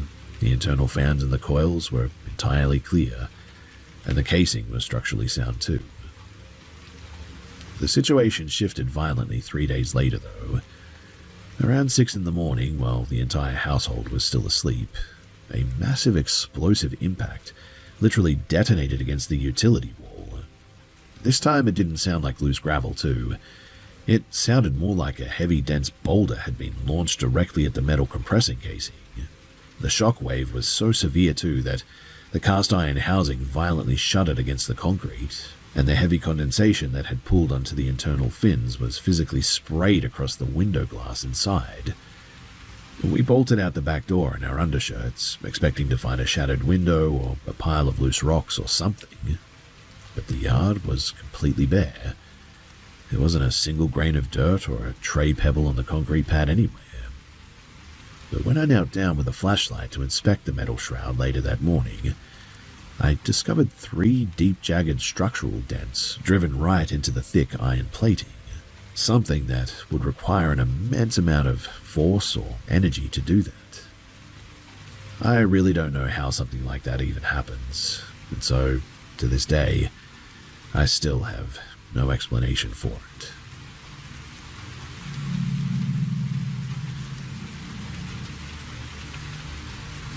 Back in 1993, my family rented a pretty isolated house out on some flatlands. Decades before the house was built, the land had been an old commercial sheep farm, and the property was still dotted with weathered timber shearing sheds, rusted wire pens, and old concrete drainage ditches. Growing up there, the whole house had this weird, heavy energy to it, and a lot of bizarre and unexplained things used to happen in our bedrooms with terrifying regularity. My older brother and sister had rooms right next to each other at the end of the hall, and almost every single night, their heavy pine bed frames would violently shudder and shake at the exact same second. And to make it worse, they both kept waking up to see a towering, faceless shadow figure standing dead still at the foot of their beds. I was in the small spare bedroom at the back of the house, right across the hall from the main bathroom. My parents told me that when I was a toddler, that room was a hotbed for weird audio things. In fact, apparently they used to stand out in the dark landing and listen to me, having full back-and-forth conversations with the inside of my built-in cedar wardrobe. The talking wasn't even the worst part, though. I would apparently routinely wake up, heavy breathing and crying, because it felt like an invisible force was firmly tickling the bare soles of my feet. It happened so often that my parents started a routine where they'd come and get me at 2 in the morning every single night so that I could sleep in a cot in their room. Things shifted though when my older brother left.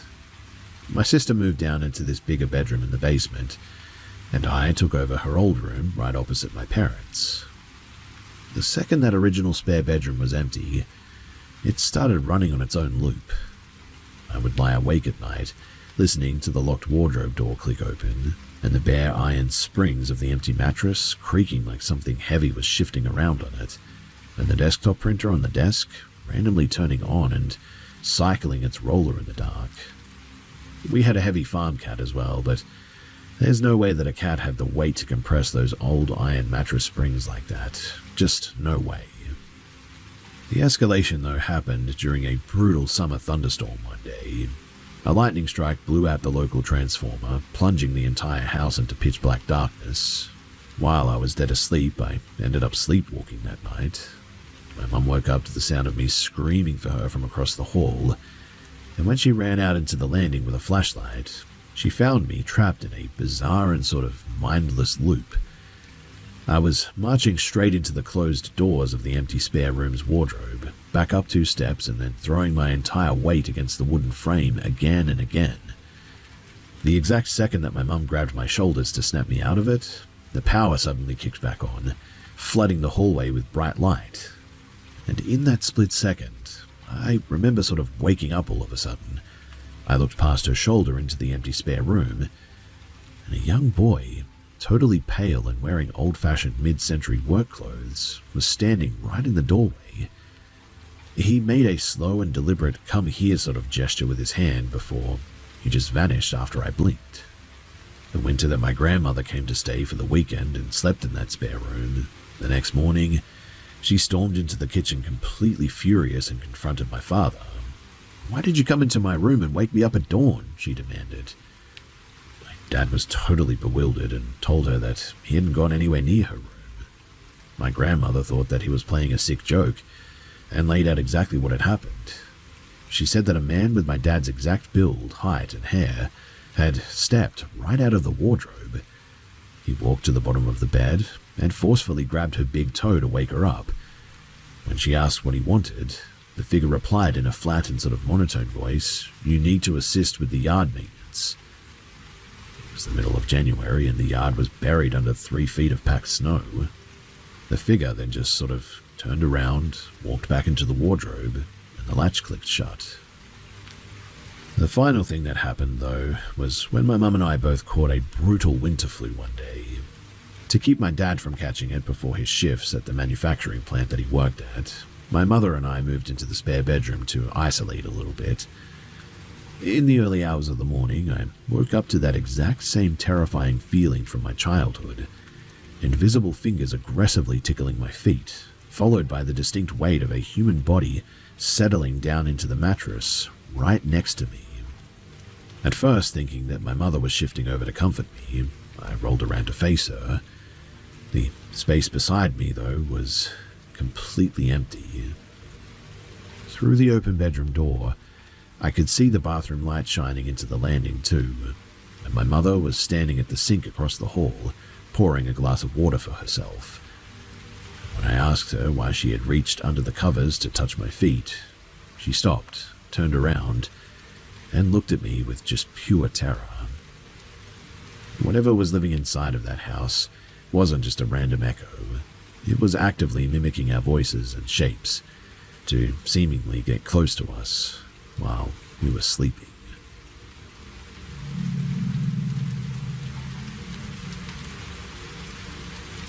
So my husband and I, we manage a remote cabin out in the thick woods of the Appalachian foothills. The land out there is incredibly rugged, packed with dense pine trees and steep rocky edges. Because we're so isolated, we always invite large groups of our close friends out for weekend hangouts and whatnot. Now, the weird stuff started on a clear, completely still evening in July. My husband and I were just relaxing out on the back wooden deck, when out of nowhere, this incredibly loud, high-pitched screech literally tore through the air, coming from a spot exactly 3 feet in front of our faces. It was absolutely deafening, and held a completely flat, steady tone for at least 15 seconds straight.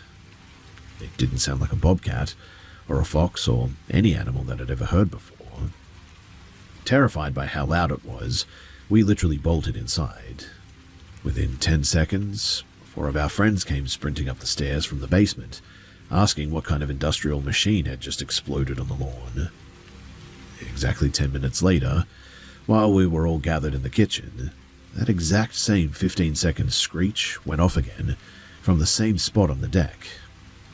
And well, that was really it. We locked all the security doors and stood lookout for some time, but we never saw anything. Things escalated, though, immediately after that second screech.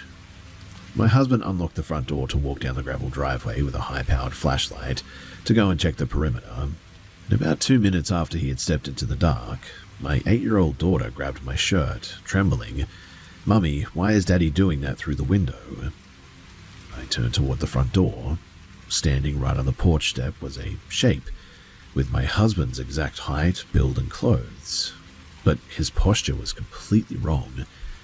His chin was sort of pinned flat against his chest. His eyes were rolled up, looking at me through his eyebrows, and his hand was rapidly scratching against the solid wood door. Thinking that he was just pulling some stupid, badly timed prank to break the tension, I rolled my eyes and walked back to the kitchen. When my husband walked through the front door 5 minutes later, my daughter immediately asked him why he was acting so weird on the porch. He stopped dead, totally confused. "What are you talking about? I've been out at the main utility gate 300 yards away for at least the last 5 minutes. I've spent years trying to get him to admit that it was an elaborate joke, but he completely denies it. Even that night, while our daughter was having a massive hour-long panic attack over it, he swore on his life that he never went near that porch. The next night, the physical interference moved even closer. I was standing on the back deck when a bunch of small, heavy stones were hurled from the roofline right past my left temple, hitting the wooden deck with a lot of force. At the exact same time, the high-pitched screeching started up again out in the tree line. Assuming that one of our weekend guests had snuck outside to mess with us, I marched down the deck stairs to catch them. My daughter came with me into the gravel yard, and we tracked a dark shape moving toward our parked pickup truck. When she leaned down to look under the chassis, she froze. One of our close friends was lying perfectly flat on his back on the gravel, right under the engine. He was completely motionless, his eyes wide open and staring blankly at the underside of the truck. I called his name over and over again, telling him to get up, but he just didn't move a muscle. He didn't blink, twitch, or say a word. What made it truly impossible, though, was that the high-pitched screeching sound was blasting from the air right next to his head, and he didn't even seem to flinch. Terrified by how catatonic he was, we quickly left the truck and ran back into the house. 10 minutes later, we found that exact same friend walking up the lower path from the woods, laughing and talking casually. We all went inside together. As we walked into the kitchen, that same friend stepped out of the basement door.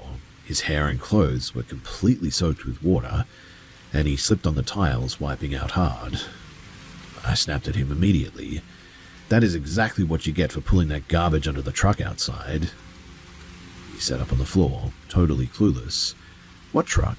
I've been downstairs in the hot tub for the last 45 minutes. None of the 9 other people in the house had seen him leave the basement or walk past the kitchen, even though the only way in or out was through the single door where we were all watching. Both my husband and our friend haven't budged on their stories for 7 years at least, and neither of them seemed to be responsible for what we saw those days. A few months later, too, while clearing out some old brush near the porch, my husband found a weird sort of thing hidden right against the foundation. Tucked into a gap in the stone siding was an old heavy iron logging chain. It hadn't just fallen there. The chain was actually tightly wrapped in thick layers of coarse matted human hair mixed with old grease or something, all bound tightly together with heavy copper wire. We pulled it out and we burned it, wanting it gone. The property, it's been completely unstable ever since that weekend. On top of everything, The acreage has been under constant aggressive territorial harassment by a massive black bear that tries to smash through the kitchen windows at the exact time every single day, basically. I don't let my daughter out on the deck after sunset anymore. This has only been happening for like the last month or so, but again, it's just another one of those weird things that happens here. Whatever that sound is, though, and the mimics that we see from time to time, well, I just hope that it all ends soon, otherwise I don't know if I can live here permanently.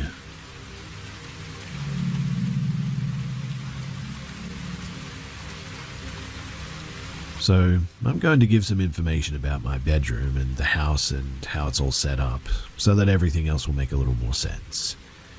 But my room is set up like a square. My bedroom door is tucked in the bottom right corner, with my bed up against the opposite corner, with the foot of the bed facing towards the top of the square. In the front of the square, there are 2 windows at the foot of my bed, with maybe a yard of wiggle room so I can walk to my door. Last year was really rough for me though, and my room was incredibly messy, so the only way that I could get to my door was to hop off the foot of the bed and walk past both windows to leave my room. Under the 2 windows in my room is a small roof covering a room from the first floor. The roofing extends a foot past the room's wall on all sides, and there's no way to get to this roof unless you went through my windows. There's also no way to get on top of the house, like at all. No trees, no fence, no ladders, nothing. Now last year, I was up late at night listening to music.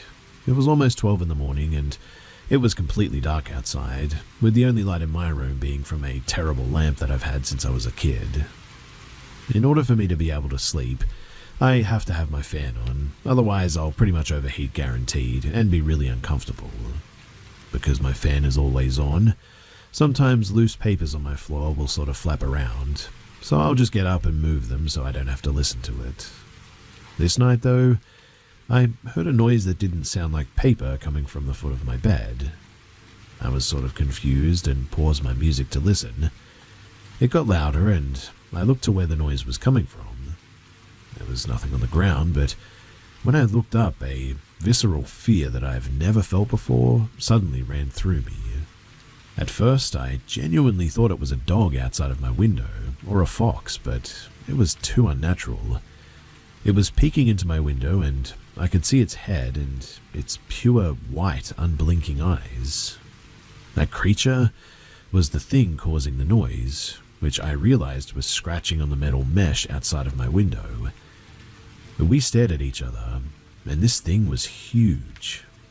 The creature started walking along both of my windows, scratching along the metal until it disappeared off to the side. Its back looked similar to a porcupine almost. I can't even describe it, to be honest. It was just sharp and it looked dangerous and made my breath hitch. I waited a few minutes, and thinking it was gone, I started inching towards the foot of my bed so that I could get the heck out of my room. It walked back across though, scratching the mesh, before sitting at the window in front of me and just staring at me. It paced between my windows for a bit, before walking off to the side and disappearing, keeping those wide eyes on me the entire time. Once I knew it was gone, I kept my eyes on the window at all times and backed out of the room. I sprinted down the hall to tell my parents, who were very disinterested, and, well, that was that. I walked back into my room and kept the lights on as I cried, and I just stared at my windows. I've slept with my lamp on since then, too. Now, a few months later, I had to move schools, and that's where I met Allie. We bonded pretty quickly and became really good friends. 7 months into our friendship, she opened up to me about her paranormal experience and how she thinks that she has some things that follow her around. She told me a lot of stories, but the last one, it made me stop. Allie started complaining about this dog that she's seen a few times across her life, and how it freaks her out. Before then, I had never told anyone about the creature that I saw outside of my window, but she described it perfectly. After she finished, I opened up about how I saw the exact same thing, and since then, I've been trying to help her with her spiritual attachments.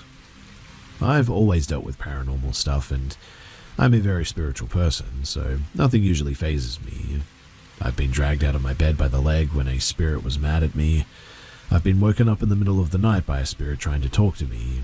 Sometimes I can see like auras, I guess you could say, around people. But this was a rare occasion that something genuinely freaked me out. Allie is dealing with some demonic stuff, I guess you could say. Like, I'm talking scary demonic stuff. She lives on native land and has dealt with some of their supernatural creatures before. And my town also has Native American roots, which makes me wonder if the dog could be something native. Maybe it was scoping me out before I met her, since I've helped her manage the supernatural stuff in her life or something. I really don't have any clue as to why it appeared, but if anyone has any insight, then please do let me know.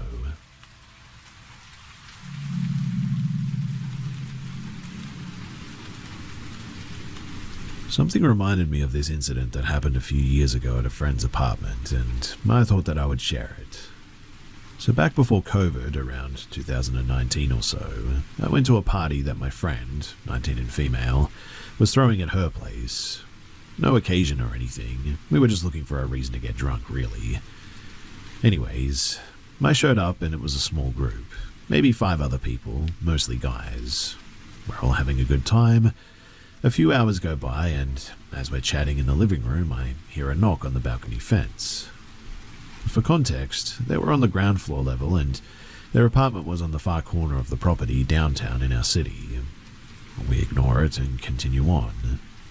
Another knock follows soon after, and when we go to the balcony, we can't see anyone over the fence.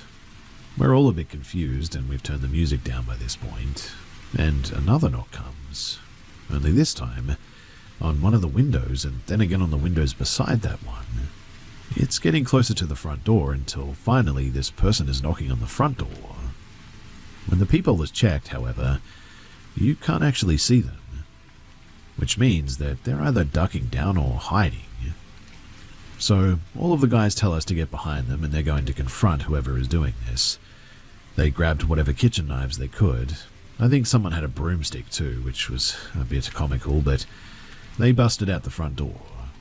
Me and the other girls followed behind, and to our horror, we see a single, very tall, skinny man crouched underneath the staircase with his right hand stuffed into his jacket pocket.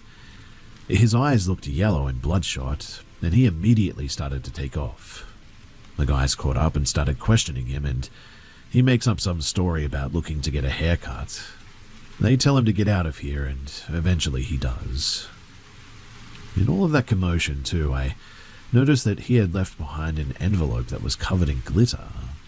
It was empty but sealed and covered in blue and purple glitter, and my friend's car had the same blue and purple glitter sitting on the hood. We think that he must have assumed that she lived there alone, and was going to bait her to open the door so that he could force his way inside. She lived at the apartment with her boyfriend, actually, but he didn't have a job, so he never left. To any onlookers, you'd only see her leave every day. And thank goodness she moved apartments not soon after that. And nowadays, she's doing much better. But yeah, I really don't know what would have happened had there not been all of us there that night. I really hope that I never see that dude again, because the way that he was sitting there crouched up like that, it still haunts me. It wasn't in a passive sitting position or anything. Honestly, it was like he was ready to spring into action.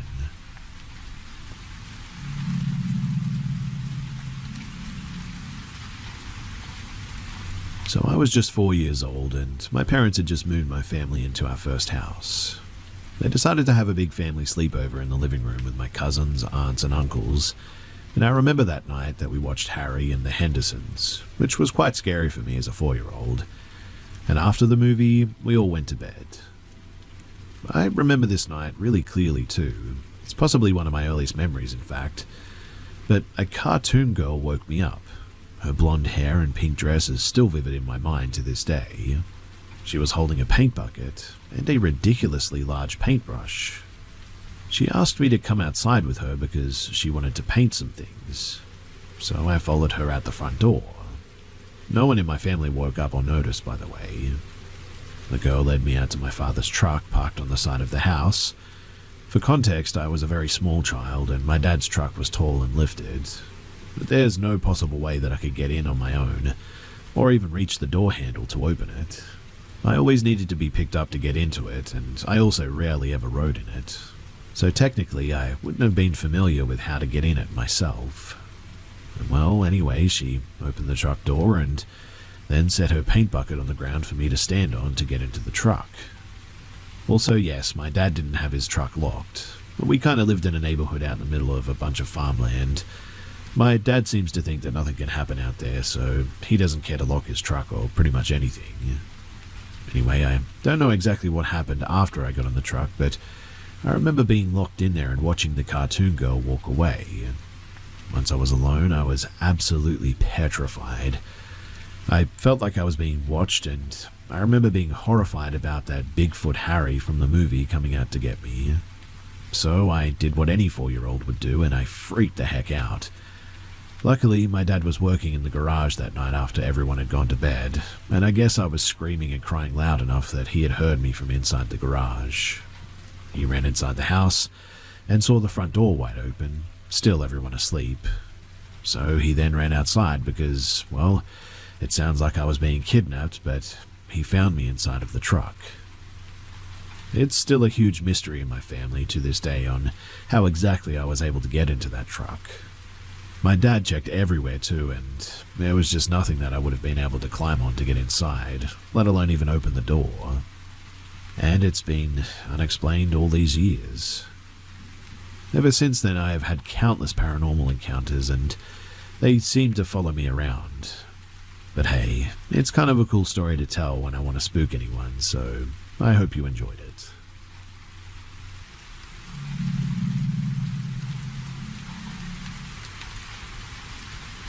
I enjoy sleeping outside, and I have a tent in the back corner of my yard up against the woods. Usually around midnight, I go to bed and I step outside and my motion light brightens up the yard as I walk about 40 yards to my tent. I'll be on Reddit or listening to an audiobook, YouTube, Netflix, whatever. And the first night that I was out there after setting up my new tent, I was relaxing when I heard a scratching near the door of my tent.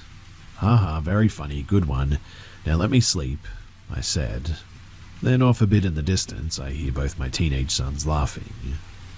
The next night, I hear coyotes very close. They frequent the high-tension lines just up the hill, and I hear them often, but this time it sounded like it was happening in my backyard, so I sat up, shut off my audiobook, and hit the record on my phone. It was pretty awesome and gave me chills just because it sounded so close. I could hear each individual coyote. It sounded like they were sort of attacking one of the pack, but anyway, the next night I hear them again, but much further away, and an owl who hauntingly hoots most nights. Later that night I hear scratching again, and tell them to go away as it must have been about 2 o'clock in the morning, perhaps even later. I fall asleep eventually, and same again the next night, but by now I know it wasn't my kids. I told them to stop the first time, and me having terminal cancer now, they do what I tell them. Some nights going to my tent as well, I see rabbits in my yard eating grass. Nocturnal rabbits? I don't know, but we have raccoons, opossums, squirrels, flying squirrels, fisher cats, and many others. I figured that something was brushing against my tent every night while grazing or whatever, but one night it was so loud and sounded so deliberate that I sat up and turned on my electric lantern and looked towards the noise, and see my shoes bouncing up and down on the tent floor. I thought to myself, oh my goodness, it's mice this whole time, or a snake, something that was comfortable beneath my tent.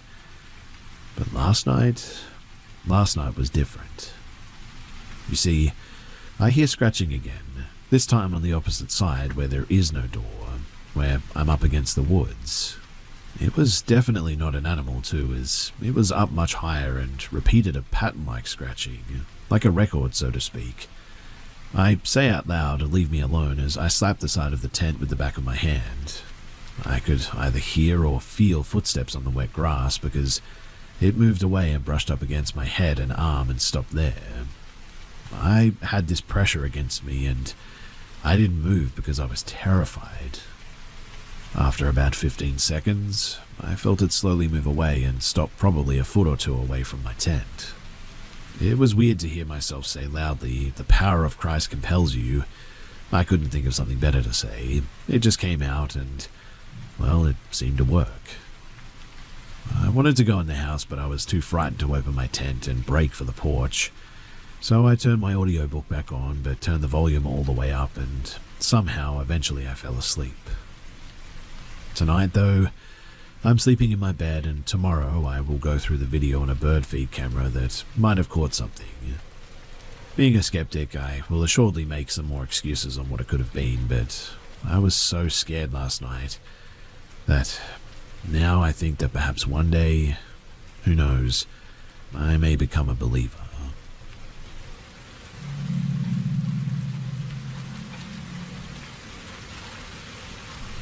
I was just listening to other stories here, and I got a flashback to something abundantly strange that happened to me as a kid. I figured that I should share it here, otherwise, well, I'll probably forget it for like another 20 years again. So my parents took me and my brother camping.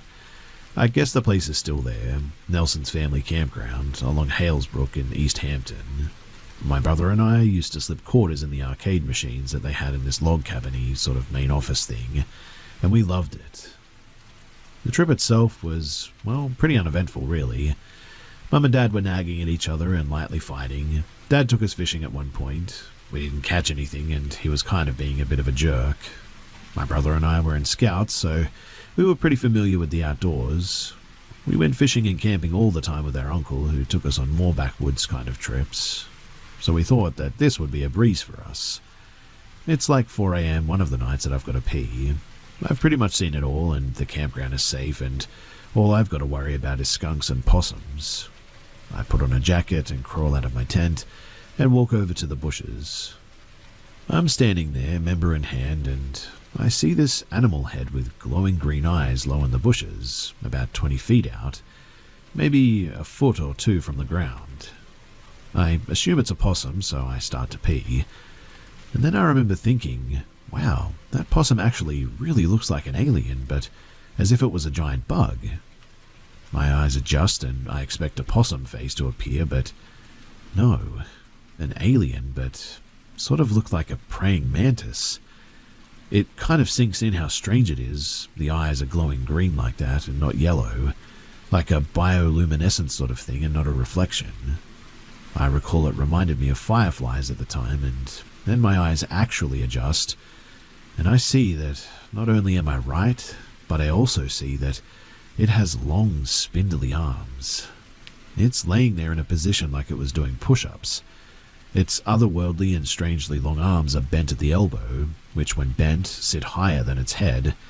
It sort of looked like a long letter M, I guess. I kind of digest all of this, as it were. I'm not dreaming, so I should probably panic, but I realize that if it's an alien, that they're only like 3 or 4 feet tall according to law, so I don't really care. I mean, I'll kick its butt, right? But then it stands up. Well, the head elevates, the arms straighten, and maybe it's just a human after all and some gangly creep. But the head keeps elevating. It would have had to have been 9 or 10 feet tall by the time that it was done standing up. I was just frozen there trying to tell myself how not real this was, or the millions of things that it could be. Then I realize, no, what I'm seeing is what I'm getting. I'm looking at exactly what I think I'm looking at. I'm like 20 feet from this 10-foot tall mantis alien with glowing green eyes, and it's just me and him. Finally, I scream like my life depended on it, because it probably did. And then just everything kind of gets, well, hazy. I remember making it to the tent and hiding in my sleeping bag, and my brother reacting frantically. My parents are upset that I woke up the whole campground, and I tell them what happened. They walk over to where it was and see that it would have for sure been a few feet taller than adults, and I feel like I'm about to be sick. Meanwhile, I'm expecting a long, gangly arm to dart out of the brush and snag one of them. Thankfully, that never happened, but still, I was absolutely freaking out. I want to believe that it was a dream or a night terror, but my brother harassed me about it for a good 10 years before, well, unfortunately, he died.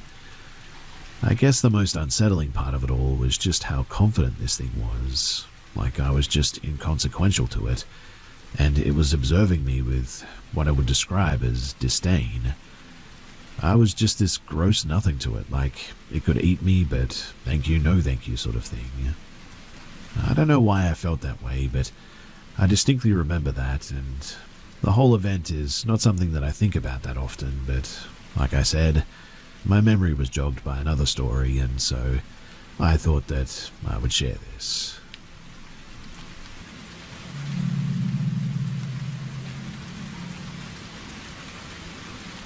A little while ago, I heard a chair move in the other room. I looked over and saw that it looked like the chair had been pulled out from under the table. I felt a bit weird about that, but I blamed it on the cat and went back to decorating my MySpace page. Yeah, I was like 13 at the time. About an hour later, I heard the chair move again though, and this time it was facing me. Again, I tried to blame it on the cat, but that's when I noticed that the cat was above me, on the printer, soundly asleep, and had obviously been there for quite some time.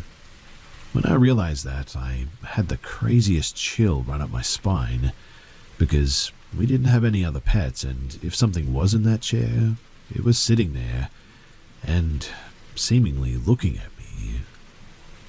I was so freaked out I ran into my sister's room and hid under her blankets. She didn't wake up but was really confused why I was in her bed in the morning. When I told her what had happened, she said that she had seen the ghost in the house too. Apparently, one night she woke up and saw a tall man in a cowboy hat standing at the end of her bed.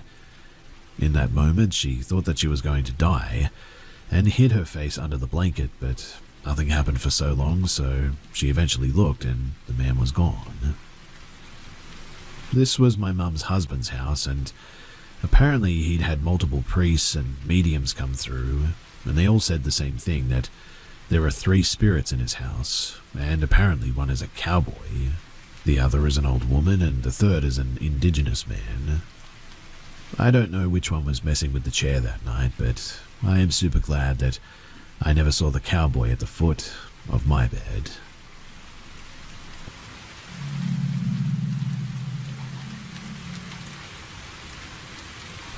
I'm 16 now, and I've been dealing with something terrifying for as long as I can remember. It all started when I was 5, and honestly, I still don't fully understand what's going on. I know that some people won't believe me, but I need to share this, get it off my chest, and maybe someone out there has gone through the same thing and will know what to do. So, it all began when my mum, who was a single parent at the time, met my stepdad. He was super nice, and eventually we moved into his house. My stepdad had a daughter who was 8 years older than me, and I shared a room with her, but she wasn't around much because she was already dating and out with friends a lot. The house was old, like built in the early 1900s, and I remember feeling a bit creeped out almost immediately. At first, it was just nightmares. I was scared of the dark at the time, so I used to sleep in my stepsister's bed because it was closer to the hallway light. But every time that I slept in her bed, I had this awful nightmare where something chased me, trying to hurt me. I was only 5, so I didn't think much of it and just stopped sleeping in her bed. But then the nightmare started happening in my own bed too. It wasn't every night, but often enough to scare me. I couldn't really explain it to anyone because, honestly, who's going to believe a little kid saying that they're haunted? Over time, though, things got weirder. By the time that I was 7, we redecorated the room, and I started noticing, well, shadows moving at night and hearing random old-timey music. I'd wake up in the middle of the night and see shadows standing in the corner or behind the door. One night I woke up, but instead of being in my room, it felt like I was in my grandparents' old living room. It was completely empty, and even though I knew that I was awake, I couldn't see my room at all until I bumped my head on the door. That was when I started to seriously freak out, but I didn't tell anyone because I thought that they would just brush it off. By the time that I was around 9, though, I became convinced that it was the spirit of the old woman who used to live in the house. The reason for this is that the only owner before us was a 96-year-old woman who died in a retirement home, and I thought that her spirit had stayed behind, I'd see her shadow standing in the corner of the room where my stepsister's bed used to be, or I'd feel something pulling at my feet while I slept. Sometimes I'd see her standing behind the door, just a silhouette through the glass. I never really saw her face or anything, but I was convinced that it was her. I got to the point where I got used to her presence. I wasn't exactly comfortable with it, but it became a part of my life, I guess. That is, until things got worse. Her presence started to feel, well, more aggressive, I would say. She'd move around more, and her shadow looked less human, taller, skinnier, and somehow more threatening. The nightmares, they became more intense, and I could feel her in other parts of the house, not just in my room anymore. I'd hear footsteps on the stairs, like someone was walking around late at night, and the whole house just felt very off. This went on until I was about 10, and that's when I told my aunt about what I was going through, and she convinced my mum to have a priest come and bless the house.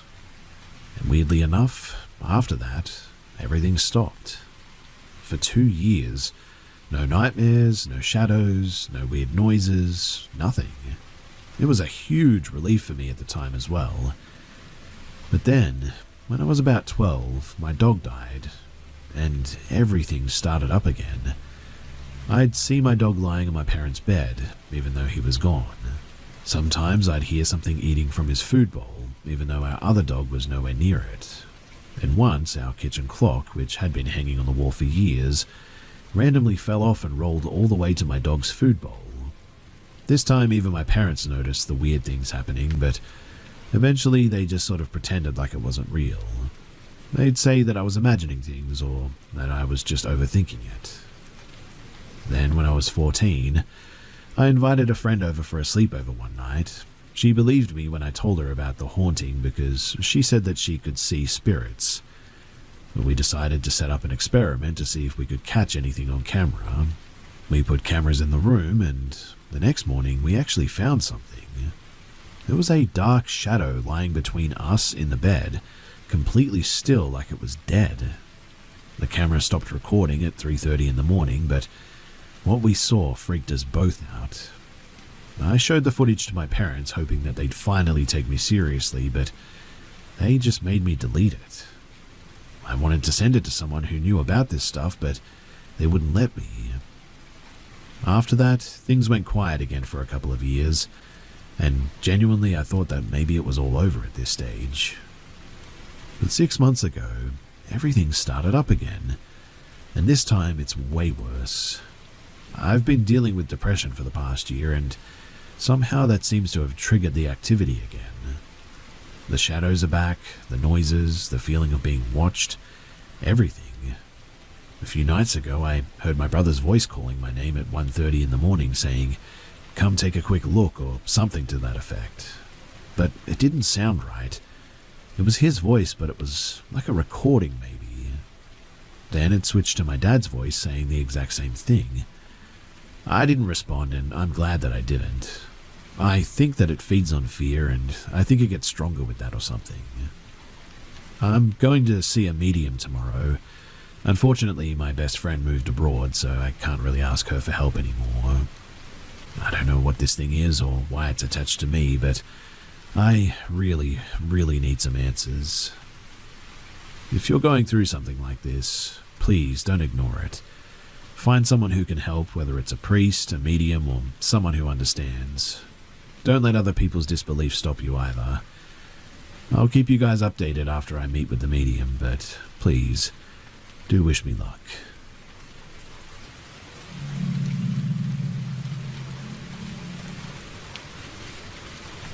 This story dates back to spring of 2016.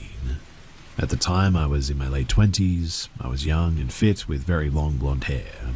A total hippie chick that had quit her job to travel the US with my ex at the time, pre-pandemic before the van life or tiny home movement really took off. We left our home in the Midwest of January that year, after holiday celebrations saying goodbye to friends and family. By sometime in April or early May, we made it to southern Texas and decided to check out Padre Island National Seashore. For those of you unfamiliar with the location, it's a seashore that you can drive right onto with your vehicle. My now ex and I were in a 26-foot Class C 1976 Chevy motorhome. We drove into the island at nighttime, and waking up the next morning was the most insane and phenomenal experience. The ocean was a mere 15 feet away. I mean, the visual was absolutely breathtaking. I'll never forget it. We arrived on a Thursday or Friday, and the beach was beyond packed. Another thing for people unfamiliar with Padre is that it was where many Texans, high schoolers and college kids mainly, flock for their spring break. And spring break was just the week prior to when we got there, or maybe still going on. Either way, what I mean is that it was busy, and we had an awesome weekend partying away. During this weekend, we noticed that workers for the park would often drive down the beach. They're pretty protective of their sea turtle population there and would slowly drive by in marked vehicles a few times a day. And by Monday morning, we woke up to find the entire island emptied out. When I tell you that we were literally the only ones, both when you looked left or right, we were the only ones for what seemed like miles. It was a gorgeous morning too, so I walked the dog quickly and then came inside to sit at our pop-up dining room table to do some journaling. My ex was asleep on the very back couch. We were backed in with the windshield facing the ocean, so of course I took a seat looking towards the beautiful view. Maybe 15 minutes after I sat down to journal, a grey beat-up pickup truck drove by, kind of quickly, headed towards the direction of the park entrance. That was the first activity I'd seen on the island that morning, and I didn't think anything of it. However, maybe 5 or 10 minutes later, the same truck came driving back past our RV, this time much slower. The man driving the pickup was going so slow, in fact, that we made eye contact for several seconds as he went back by. He also seemed to drive closer to our vehicle in order to better see inside. Alarm bells should have been ringing at this point, but I kind of just shrugged it off. I was very much in my free spirit phase and was not easily off-put. And this is where it gets really creepy. So obviously, this guy needed to turn back around since he was driving away from the park entrance again. But I was honestly minding my own business. I kind of put him out of mind. But yes, several minutes later, the man came back. But this time, he pulled directly up to our RV with his truck, essentially nose to nose at a 45-degree angle, to appear as if he were giving us a jump. Not far-fetched for a 70s vehicle on the salty beach, but he was blocking us in. It was now that my heart dropped and I began to get a bit scared. I screamed my ex's name immediately and he jumped up from the couch. I know that he could hear the panic in my voice, but I'll never forget just how quickly he got up and how he had his arms spread across while he ducked down to see through the windshield. He was 6'5", very bearded, and I'm 1,000% sure that he was the only reason that the man in the grey beat-up truck sped off like he did. It took several minutes for my heart rate to return to normal. My ex and I just looked at each other, because that was the most unusual encounter on our trip yet. Surprisingly, we stayed another week after that, in the same spot as well. The idea never entered my head that the man could bring reinforcement and come back for me or us. I was very foolishly fearless and naive back then, I know.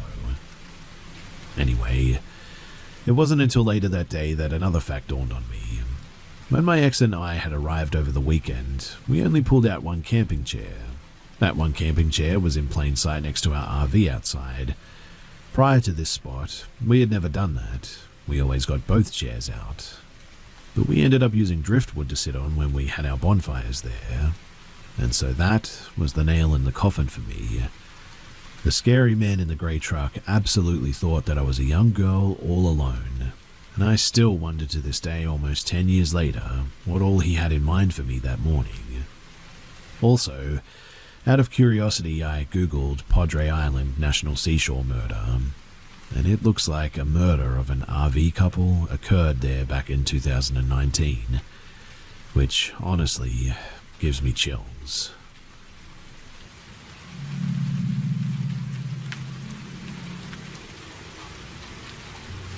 I would like to start by saying that I know that this story sounds crazy. I know it sounds made up. I could write a book off of the things experienced in this house. I didn't believe in ghosts until, well, I went through this experience, and even now I struggle to find my sanity when retelling it. My family and I all question our sanity while going through it, but I can assure you that this story is 100% true, and honestly I wish that I was making it up. I am not the only person who experienced things too. In the following story, I'll give you the perspectives and experiences of myself, 13 to 16 years old when it all happened, my mother, who was a widow, my younger sister, 1 to 3 when it happened, her name is Polly, my now stepfather, Mark, my stepbrother, 13 to 16 years old when it happened, Nick, a religious family member, Tina, a woman who stayed with us for a few days, Katie, my sister's godmother, Jen, the ghost hunters, and our priest. Again, I know that this is going to sound pretty absurd, and so it's hard to know where to start, but I'll start before the haunting. So when I was about 12, my mum married a really great man named Ron. This was the classic tale of a blended family. I was my mum's only child, and my stepdad had 2 sons of his own, one slightly older and one slightly younger than I was. And shortly after getting married, they had my younger sister, Polly. Ron was super fun and the ideal stepdad. Imagine a kid trapped in an adult body. The only thing that I didn't like about Ron, well, his family and his church.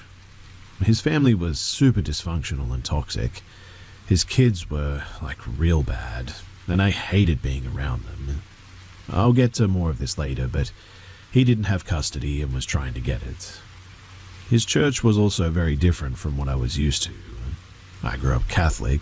I'm not sure what he was, but at his church, the service would take hours, and there would be people barefoot in the aisles, randomly shouting out, speaking in tongues throughout the whole production. Nothing wrong with that, I guess, but if you're a Catholic and have ever been to this kind of church, it's a very different experience.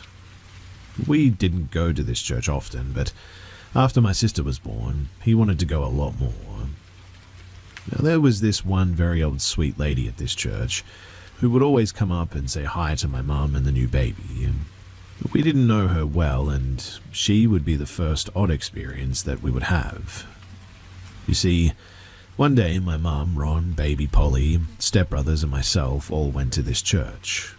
The older woman came up to us and, instead of her typical upbeat, happy demeanor, she seemed very concerned and pulled my mum aside from the group. She warned my mum that she could see and sense a very, very dark, evil, powerful energy attached to Ron's family. She said that she could see it already affecting him and his boys, and warned my mum that she needed to get my sister and myself away to keep us safe. This woman was very concerned, but obviously my mum just sort of brushed the whole situation off as just a crazy lady thing. His kids kept getting worse though. All sorts of things, like one tried to kill his grandfather, theft, vandalism, all sorts of stuff. So they weren't allowed to come around as often. Simultaneously, my stepdad began to get cranky, sluggish, and a bit weird. I even started feeling very uncomfortable around him, and disconnected. This all came to a head shortly after my sister turned 1. Unfortunately, my stepdad, he ended his own life, and I was the one who found his body. We had no warning. In hindsight, I could see changes in his behavior, but none that could have made us think that this was coming. He left a note to my mum and sister, literally, deeply, sloppily scratched into the wood on the top of a desk in the same room. Very rushed and not at all in the right state of mind. My mum, she went into a months-long state of shock, not eating, not talking, barely able to make eye contact. We moved out of the house in with my grandparents temporarily, and this is where things started getting weird.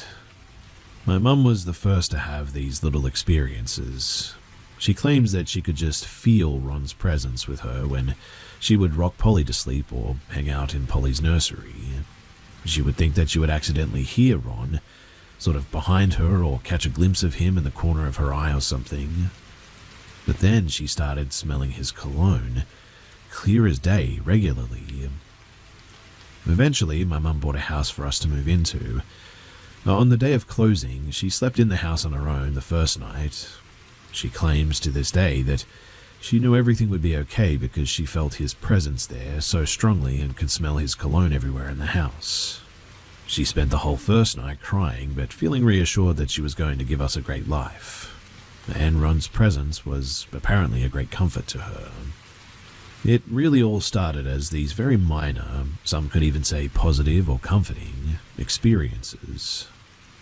That was until the first majorly weird experience. So months after moving in, my mum was heading home with Polly from daycare. Polly does not remember Ron and at the time did not know that he had died. One day, as my mum and Polly are heading home, Polly, maybe 2 years old now, says to my mum that she doesn't want to go home. My mum obviously asks why, and Polly responds, because that's where Daddy is, and Daddy is sad. My mum is silent. Polly continues, Daddy can't breathe, his throat hurts, Daddy is choking, and starts making choking noises in the back seat. My mum absolutely loses it, and speeds home. She immediately tells me, and I'm like, yeah, I don't know about all that. But it was hard not to believe her when hearing the panic and the fear in her voice. We didn't live there long until I started experiencing things as well. The house is a historic home and had cold spots, I guess you could say. Not, oh, the windows are cold in this room, so it's cooler type of spots, but I mean significant drop-offs in temperature by 15 to 20 degrees in those areas at least. The cold spots? Well, number one, my sister's playroom on the first floor of the living room. The second, my bedroom closet only, upstairs. And the third, my sister's bedroom, upstairs. Now, my first experiences were also minor. Like, I'd open my closet to get changed in the morning and get hit with like a burst of cold air daily. My mum and I would be hanging in the living room and toys in my sister's playroom would regularly go off on their own. Most often it was this riding horse toy that you had to sit on and it would sing this song, like I'm a happy horse or something. Toys going off and the occasional bump in the night eventually turned into the faint sounds of footsteps though, in the upstairs hallway. We chalked all these things up to just having an old house and it being normal to hear some creaks and bumps occasionally. We would also hear my sister talking to someone in the middle of the night in her room. She had this framed picture collage in her room from her dad Ron's funeral service. It was a bunch of pictures of the family and we would hear her talking to someone saying who all the people were. Like, this is my sissy, that's my daddy, this is mummy, etc. We set up voice recorders and caught it happening, and when we asked who she was talking to, she always said putt-putt. Our dog would also randomly start barking and growling at nothing in the house.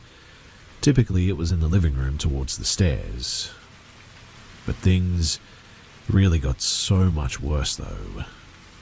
My mum, she started dating Mark. Mark was my best friend's dad and he lived down the street and worked midnights. Mark would come over to the house every now and then and we always noticed that activity would ramp up a bit while he was there and shortly after he left. But we didn't think too much of it, still just minor things after all.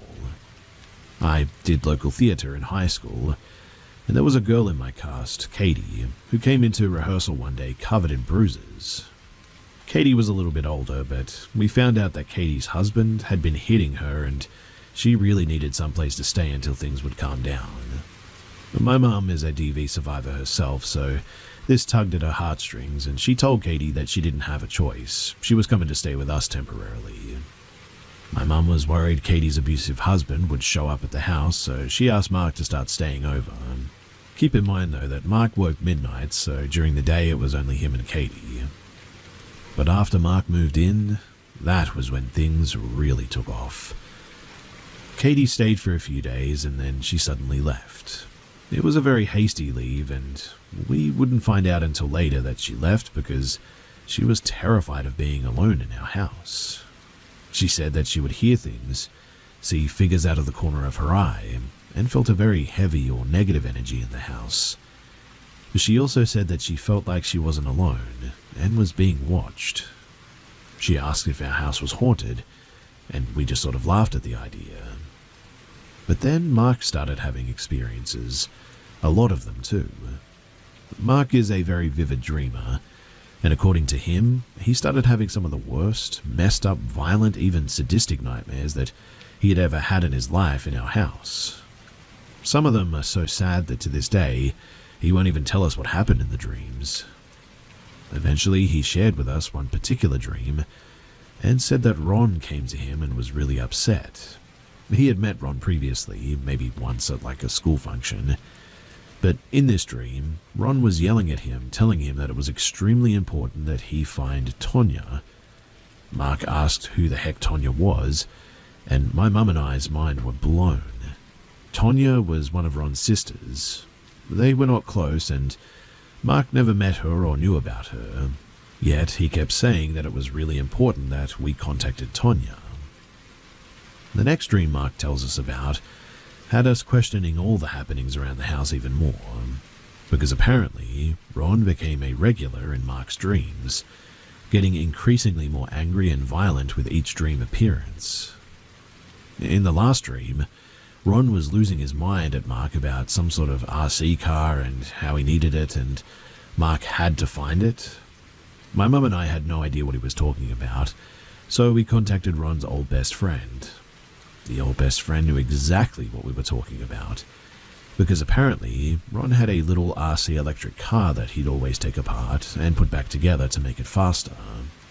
Eventually it just went into a box, I guess, in the basement, and my mum and I never knew about it. The car was actually before our time in his life. The best friend asked how we knew about it though, and was pretty shocked to find out that it was via my mum's new boyfriend's dream. The incidents only increased in frequency and severity too. Bangs, loud footsteps, sounds of running, feeling of not being alone, cold spots even colder, etc. Mark moved in full time though, and Polly's behavior took a turn for the worst at this point. Polly quickly lost the tiny amount of emotional regulation toddlers have. She threw tantrums constantly, would hit, scream, throw, and bite over the tiniest things. Her lying went through the roof, and we figured that these were things being learned at daycare or something. She completely stopped sleeping in her own bedroom because she hated that room. In fact, just walking into the room with her would lead to a complete meltdown. She would occasionally sleep in my bed with me, but I told my mum that I couldn't do it any longer because every time she slept in my room with me, I had a very weird and very violent dream. So she started sleeping with my mum instead. Other than the weird dreams, bad behavior, and car incident, the first truly odd experience with Polly would be with her and the missing apple. Polly loved fruit and ate apples regularly. We had a finished basement that was rarely used because it felt weird down there, but we had some of her larger toys down there stored away. One day we gave Polly an apple for a snack, and later that night remembered that we didn't get it from her to throw it away. My mum got super paranoid about bugs and it going bad, so she asks Polly where is the apple. Now, Polly had this tent thing that she played in the basement, and she would always tell us that Jesus lived in her tent in the basement. We just said, okay, and just rolled with it sort of thing. But when we asked where the apple was, she told us that she was hanging out with Jesus in her tent, and the bad kids came. No clue who the bad kids are, but she would also tell us that there were bad kids in the basement. But remember the bad kids for later. Polly, though, was adamant that either the bad kids took her apple, or that Jesus gave the bad kids her apple. We searched the house and the garbage can from top to bottom like 1,000+ times, and, well, we just never found that apple. Polly is 13 now and still says that she remembers the bad kids in the basement, and is still adamant that they took her apple. My mum practically interrogated her about it as a kid. But whenever she would be bad, she'd always blame the bad kids and say that they told her to do it, or that she didn't do it and it was all of them. Her behavior, though, kept getting worse, until she eventually would get so upset about something that she would start screaming and biting herself until she even drew blood. This is obviously not normal for a toddler. Keep in mind this new habit too, because this only gets crazier. A side experience my stepbrother, Nick or Mark's son, had soon after that also included the basement. He didn't live with us, but he had a key and he would come and go. He was not fully aware of any of the things happening in the house at this time, but he was coming over to hang out, and we were still out running errands. He said that he would just wait for us inside, and he swears on his life that when he walked inside, he clearly heard my mum's voice calling for something from the basement, and heard what he described as kids. He went down to look for them, and then called me to ask where we were.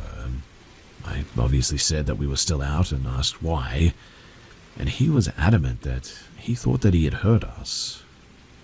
Well, while down there apparently, he felt the need to go to the toilet, because what story would it be without my brother going to the bathroom? But anyway, he didn't want to make the main bathroom smell, so he used the basement bathroom since he was already down there anyway. And he claims that right after getting off of the phone with me and being mid-business, he heard a child laugh right behind him, and it absolutely terrified him. According to him, he has never jumped off of a toilet so quickly. Now, we had been living in this house for maybe a year at this point, and the experiences were only getting more frequent and, well, pretty much undeniable. The footsteps, the toys, the cold spots, the sounds, the dreadful feeling. Making excuses for the things happening around us was getting to be pretty difficult at this stage. Polly is being bad, nobody is getting any sleep. We were frustrated, exhausted, and drained mentally, emotionally, and physically. And I think that's when whatever we were dealing with, it took advantage of us the most. Polly started having night terrors regularly, very different from a nightmare, and also started sleepwalking too. You would find her standing in the doorway of her room, standing right above the stairs, standing somewhere in your room, or you'd wake up to her standing at the side of your bed, which always terrified me, but mostly we were afraid of her getting hurt.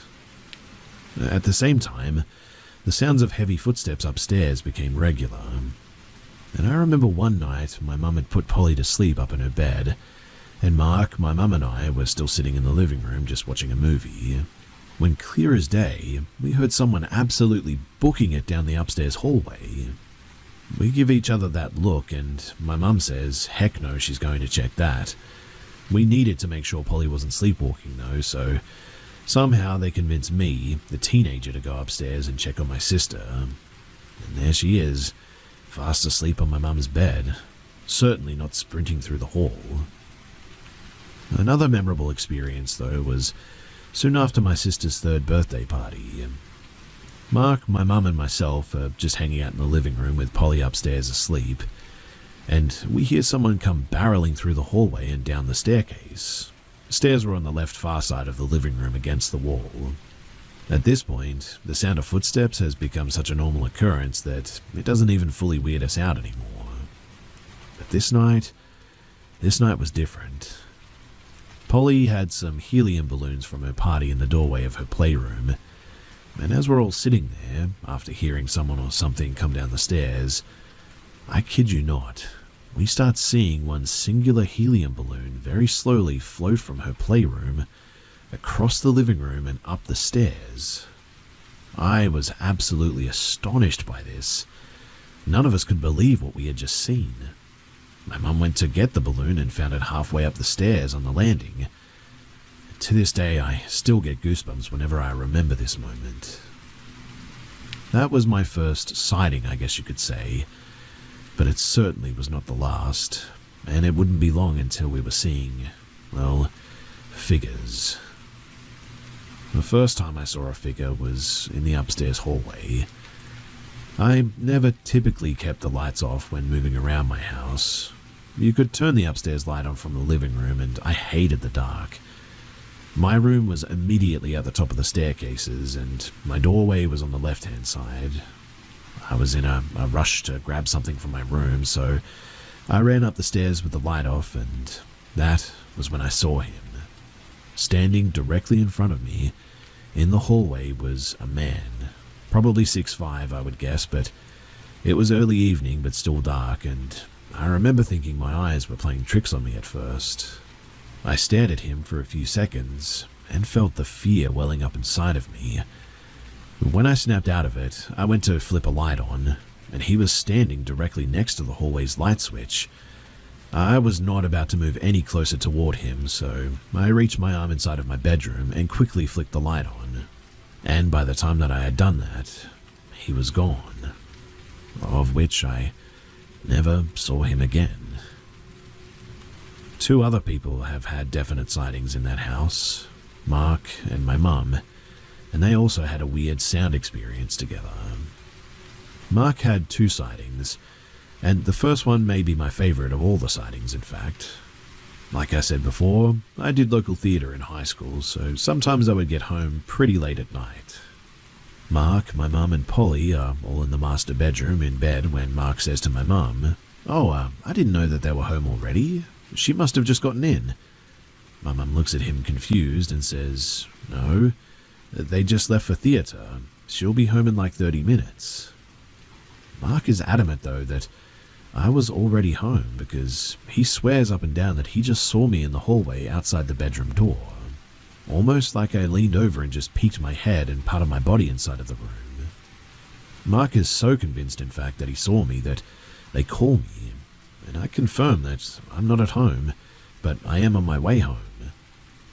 When I get home, Mark thinks that we're messing with him and that I've been home the whole time. He has me in their doorway reenacting what he saw, and then he goes, "Huh, no, it definitely wasn't you. You're not tall enough. Whatever I saw, it took up the whole doorway." Now, I'm not sure why Mark seemed to think that I was that tall, but it's consistent with my sighting of a very tall man or thing or something. Which leads to his next sighting, which was not nearly as exciting, I guess. We had one of those old school attics where you would pull down the string thing and the ladder falls from the ceiling. You know the one, right? Then you climb up and you lift that wicked heavy door at the top to get in. Well, we kept holiday decorations in the attic up there, and Mark says that when he opened the attic, he saw a tall, dark figure bolt from his eyesight behind a stack of boxes. Upon seeing that, Mark just closed the attic door and he got the decorations down another time. Now, to my mum's sightings. She has always stuck to the same story as well, and it actually makes me believe her and also question what kind of mother that she was. Remember how I told you nobody was getting any sleep? Well, my mum was regularly waking up around the same time every night, and this turned into the tradition of her going downstairs for a glass of orange juice and going back up to bed and typically checking on us kids. We all sleep with our doors open, so she would just look in. Now, you'd walk up the stairs, and my bedroom was immediately on the top on the left side, like I said before, but the bathroom was across from my room on the right side, and Mum's room was at the end of the hallway on the left side. Polly's room was at the end of the hallway on the right side. And my mum, she claims up and down that she woke up in the middle of the night one night, flipped the hall light on, and headed towards the stairs for her regular orange juice. We had to put a baby gate up due to Polly's new sleepwalking habit, so she had to stop before the stairs to open it. And right when she reached the top of the stairs, something caught the corner of her eye, because she saw a tall black figure in my room, standing at the end of my bed, facing me. She stood there for a moment and looked at it, said to herself, "Nope, I'm half awake and delirious, it's not there." She goes downstairs and gets the orange juice, and upon walking back up, she says that she reaches the landing and, clear as day, sees the black figure run from my room, through the hallway and into my sister's room. Sister was not in her room, by the way. She says that it freaked her out so much that she just immediately ran to her room and just got back into bed. Thanks a lot, Mum, right? Anyway, around this time, my sister got very sick too and was miserable to sleep with, tossing and turning, burning up, all that. My mum and Mark, they were in bed watching TV with the dog.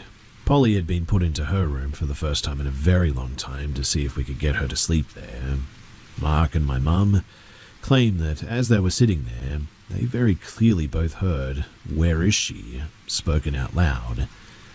They looked at each other and immediately started trying to deny. Like, my mum asked Mark, "Did you hear that?" Mark says, "Hear what? The dog's stomach?" My mum says, "The dog's stomach? And what did the dog's stomach say, Mark?" Mark responds, "Where is she?" They then both freak out and run to my sister's room, grab her, and they put her back into bed with them. And here is where things, well, they took a bad turn. So, remember how nobody is sleeping or everyone is having issues with sleeping? Well, I had started to get really, really bad sleep paralysis. I had never gotten it before, but it became a regular occurrence. And one night in particular, I woke up, but I couldn't move.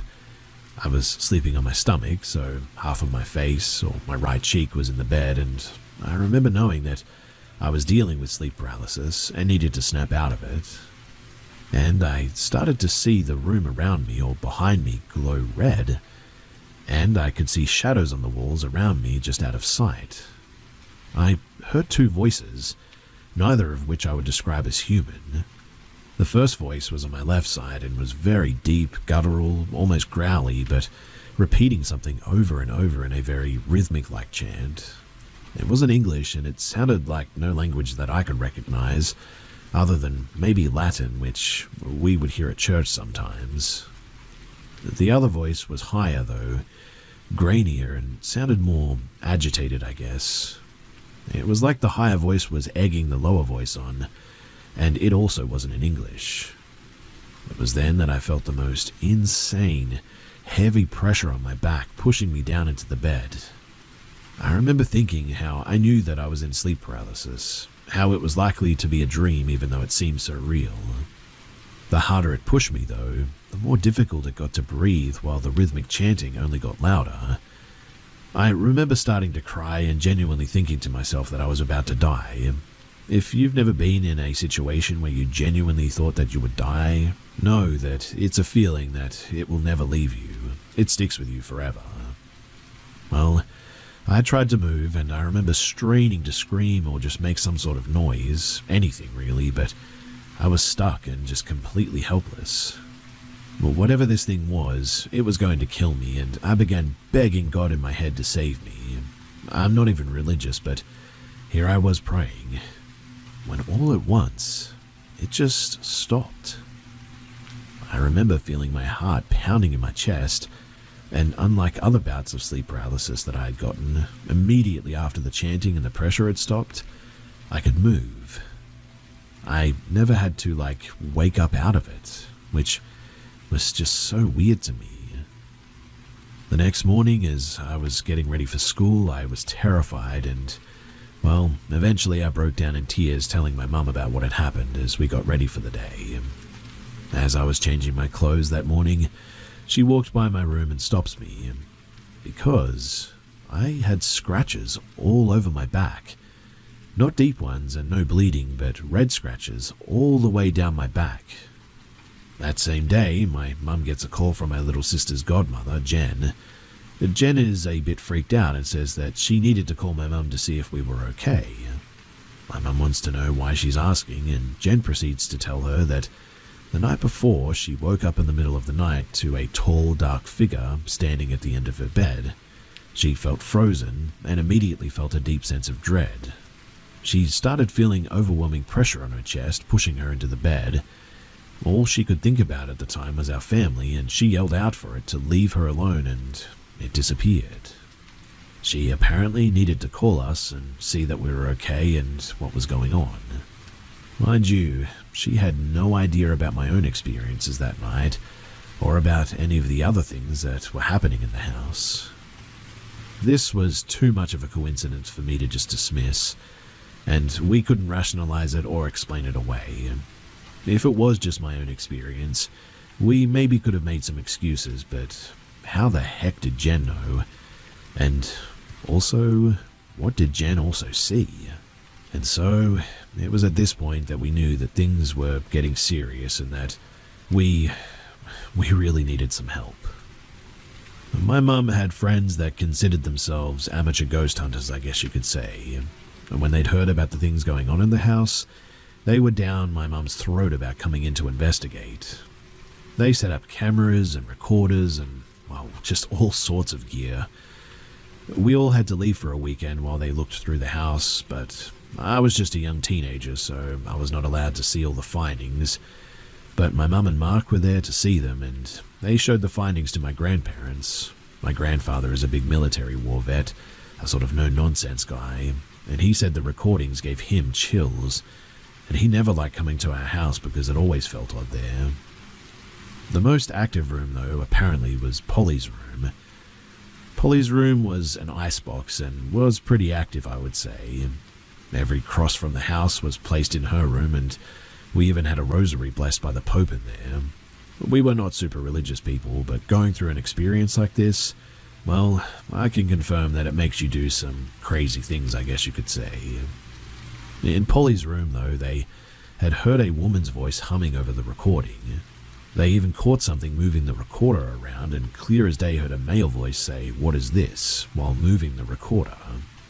They caught toys going off in the playroom, and caught the doorknob on my bedroom closet jiggling at one point. They also asked if they could come in and do some more research, but my mum said no to this because things ramped up a bit in the house after that, and also Polly's behavior really spiked. We knew then that we needed some other help, a different form of help, I guess.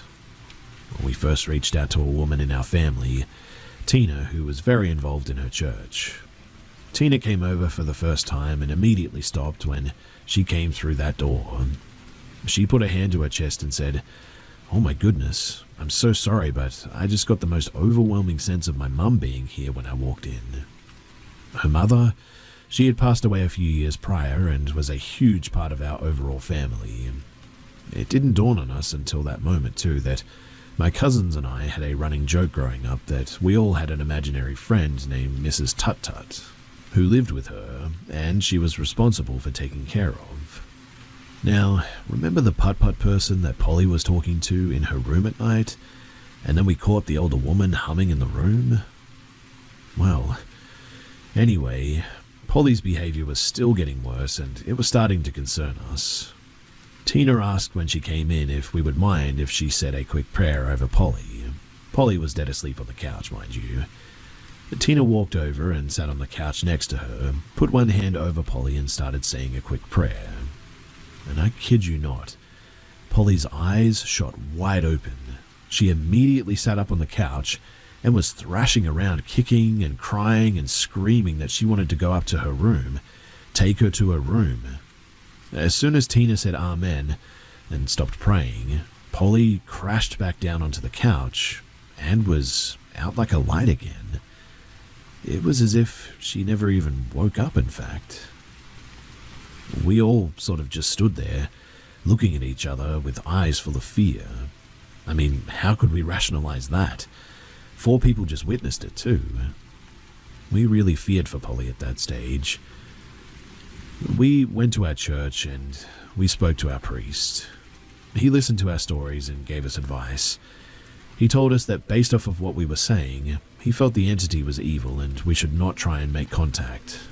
He had to assure my mum that this was not wrong, but we should avoid discussing it in the house at all costs too.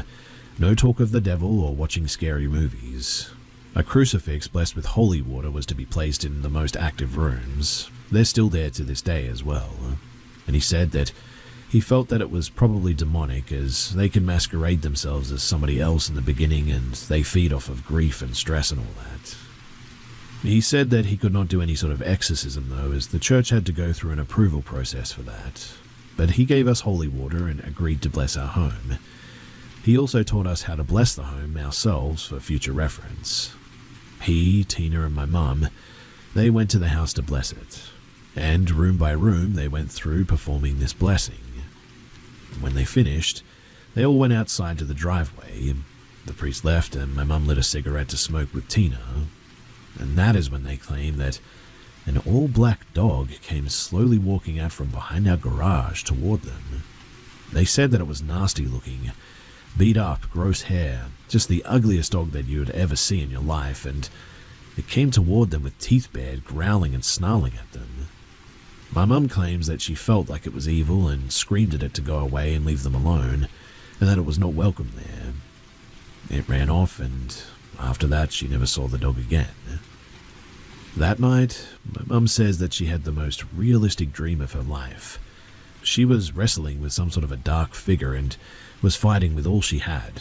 She was screaming at it to leave her and her kids alone, and then she woke up from her sleep completely exhausted and covered in sweat as if she was actually fighting something.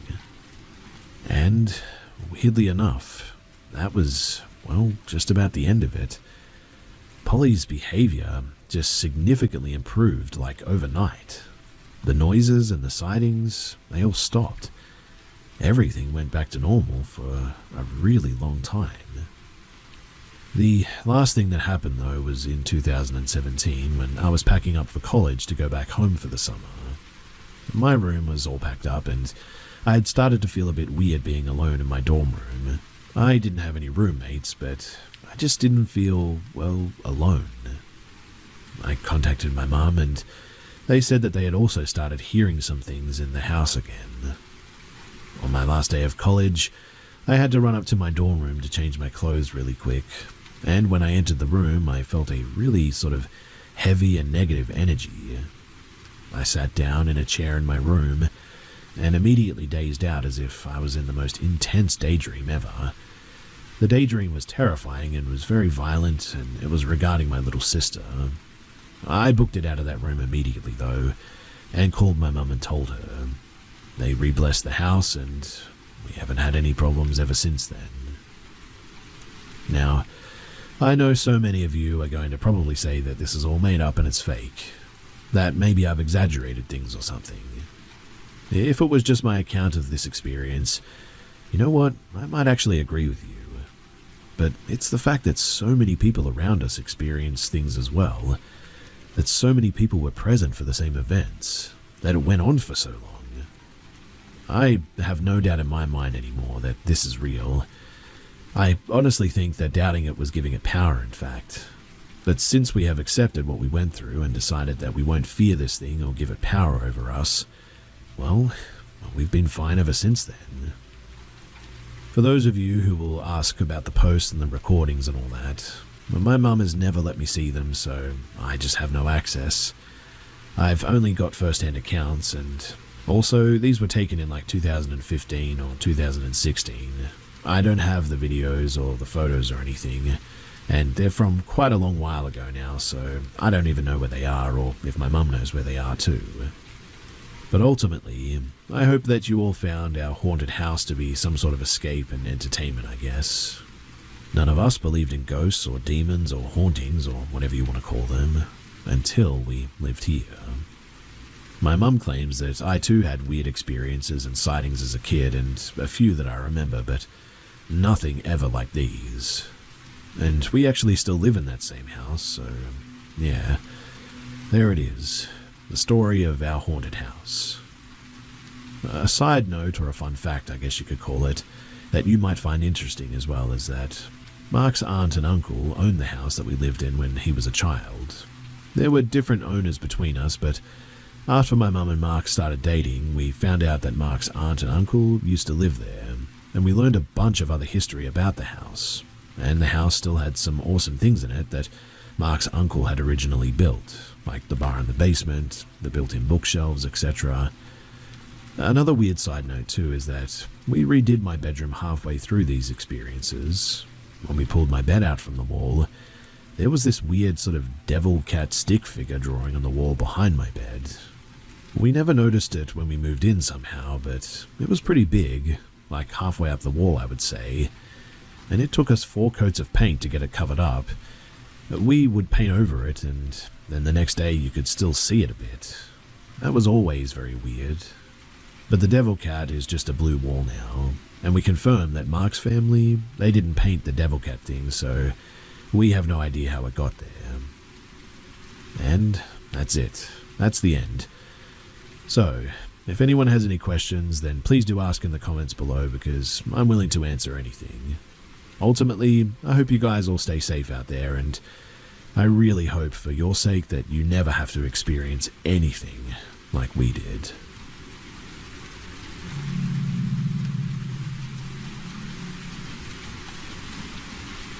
This happened around November of 2021 in Garner, North Carolina.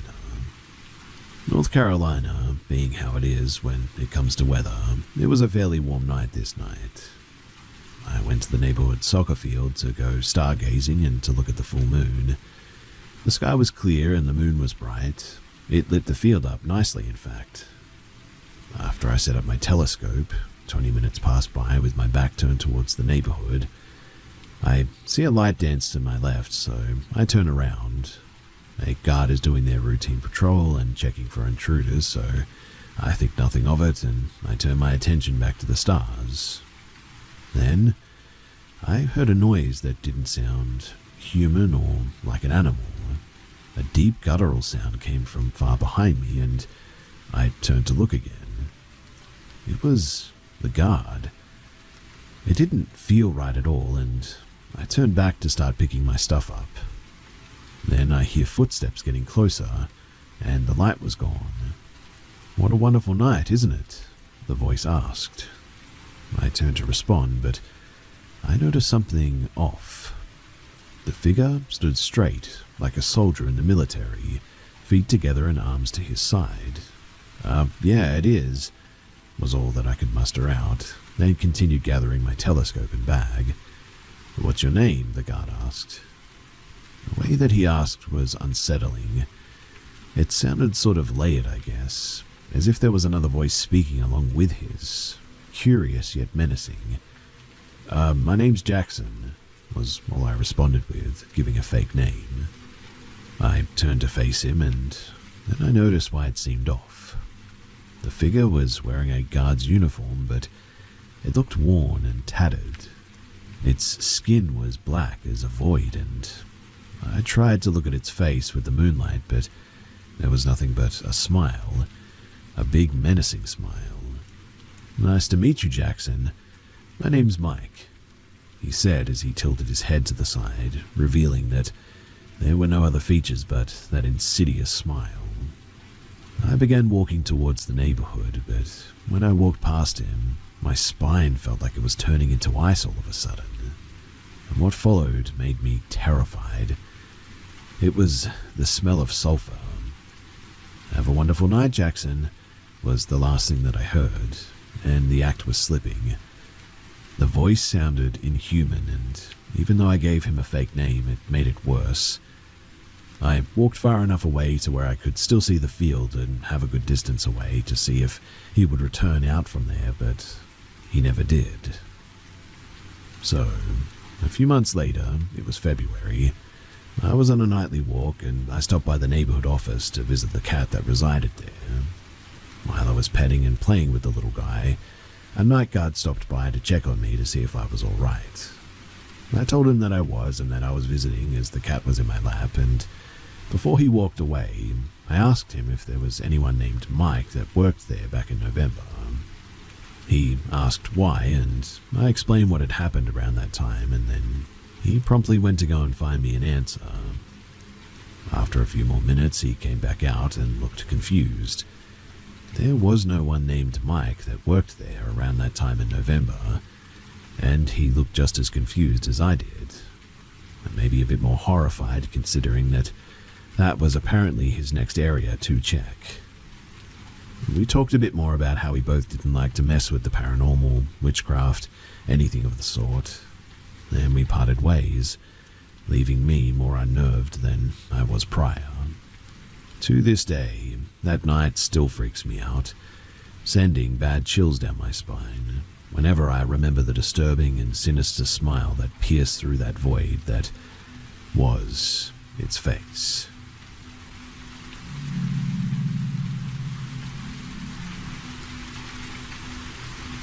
I was around 9 or 10 years old when my mum and I moved up north to the southwest of the UK. We just settled into our new home, and I was starting in a new school as well. On my very first day, we had an assembly. For anyone not from the UK, that's a morning gathering where the entire school meets in the hall to hear announcements from the teachers and all that sort of stuff. Nothing exciting, just them going on about, to be honest, I cannot even remember, but just random stuff. Anyway, one detail that always stood out to me, even then, was how close the school was to a major naval base, which was just down the road at about maybe 500 meters away. This particular base, it houses nuclear submarines and large naval vessels too. At the time, I didn't think too much of it, but now it definitely feels like it might be relevant. So I've always struggled with paying attention due to my ADD, attention deficit disorder, so naturally, my mind began to wander a bit. While the head teacher droned on, I found myself gazing through the tall windows of the assembly hall. It was around 9 in the morning, and the sky was a blanket of heavy grey clouds that day. And then, something strange happened. As the cloud cover began to shift and thin out in patches, I spotted something in the sky. It didn't move with the clouds. It didn't shift, flicker, or pass like a plane might. It just sort of sat there, motionless, in the break between the clouds. A large triangular object, dark and metallic. It definitely wasn't a trick of the light or a fleeting shadow or anything too. This thing had shape, 3 distinct points, clean edges, and a presence that felt, well, strange. My first thought as a kid was that maybe it was some kind of satellite or weird military equipment, but it seemed far too low, far too clear to be that. It wasn't suspended in space, it felt like it was right there, hovering above us, completely still while the sky moved around it. I remember blurting out something like, "Is that normal?" right in the middle of the assembly. The kid next to me nudged me and whispered for me to be quiet and pay attention. And when I looked back up, the clouds, they had rolled back in, thick and unbroken, and whatever I had seen was gone, just like that. Mind you, I didn't see it fly away, I didn't see it vanish in a flash. It was simply there one moment, and then it just wasn't. It stuck with me ever since then, and I remember this all so vividly. Not just the shape or the silence, but the feeling that I'd seen something that I wasn't supposed to. I know it's easy to chalk it up to a child's imagination too, and you know what? Maybe that's all it was. But back then, I didn't know anything about UFOs or strange sightings like this. I had no frame of reference. I was just a bored kid in an assembly looking up at the sky. But I saw something, and I still think about it.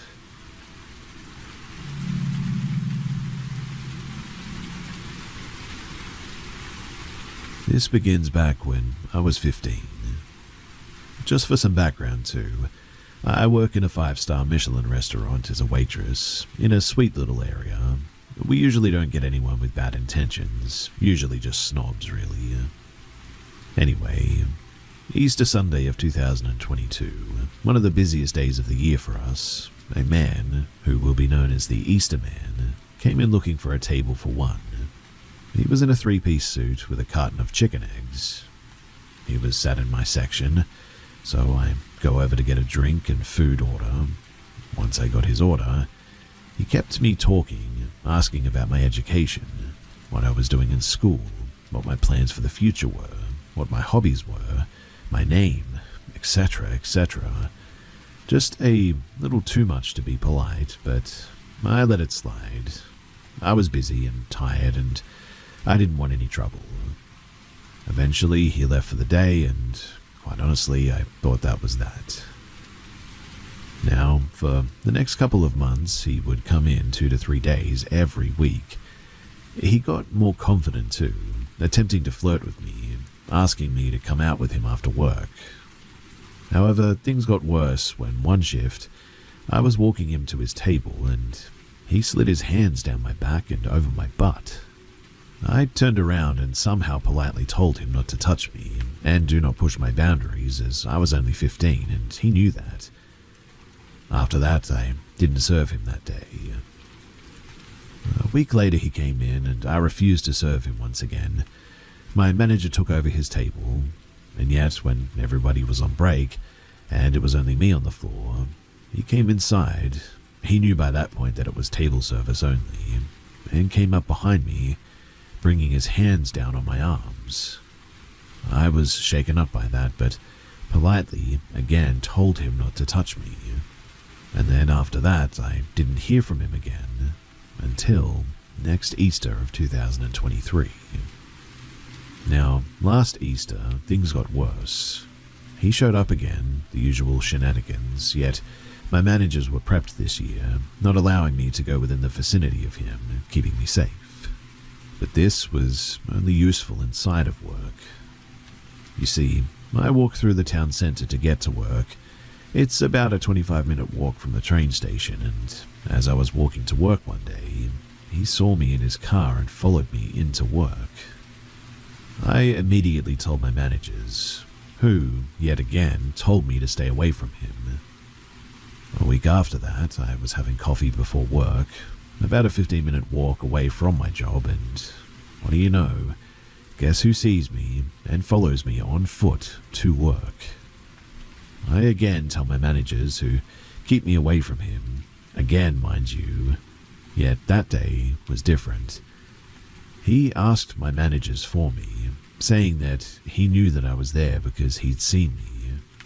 Now, last year, in 2024, I took a lot of holidays around Easter time and was off for a lot of exams at that point. Supposedly, he came in a few times, asked for me, and he didn't come in much when I wasn't anywhere to be seen. He hasn't come in since then, however, and, well, this Sunday is Easter Sunday. So, wish me luck for Easter of 2025, because I dare say that I'm going to need it once again.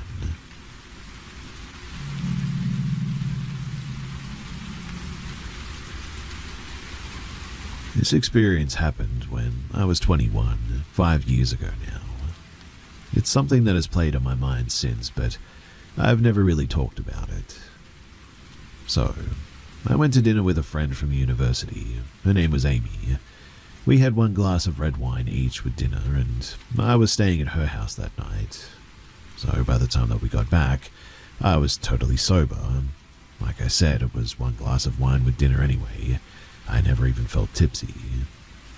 Amy was in her ensuite brushing her teeth at one stage, and I was laying in her double bed on my side, facing the bathroom that Amy was in, when all of a sudden I felt the very distinct feeling of a hand with long nails go down my back, from my neck to my bottom. It felt like a real hand as well. I could feel the long nails of all the fingers, and it tickled in the same way that a person's hand would. I spun around in shock and faced the other side of the bedroom, and for a split second, I saw a tall, middle-aged man facing me with his eyes boring into mine. It was the most uncomfortable, unnatural thing that I have ever felt. He was perfectly aligned with the far wall of the bedroom, and I saw him about 5 meters away, so no explanation for the human hand scratching down my back. I was suddenly crying and shouted for Amy, even though she was just next door, and I told her what happened. I was super emotional at this point, obviously, and then she started crying. I asked why, and she told me that she felt like somebody had been watching her from the corner of her room for months now. She even showed me text to her boyfriend where she had told him that she was struggling to sleep because she felt like she was just being watched all the time. Now, a well-known male serial killer, in London at least, that preyed on young women, used to live 2 doors down from Amy's house. I didn't know this as well until I looked it up afterward, trying to find information about this place. It's taken me years to process this because of just how real it was. I mean, I felt the hand scratch me. I saw the man right there, and this stuff is real.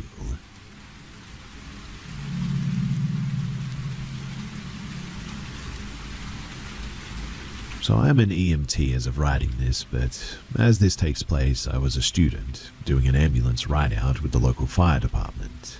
We have an hourly minimum as students to go and learn with them and take calls and all that.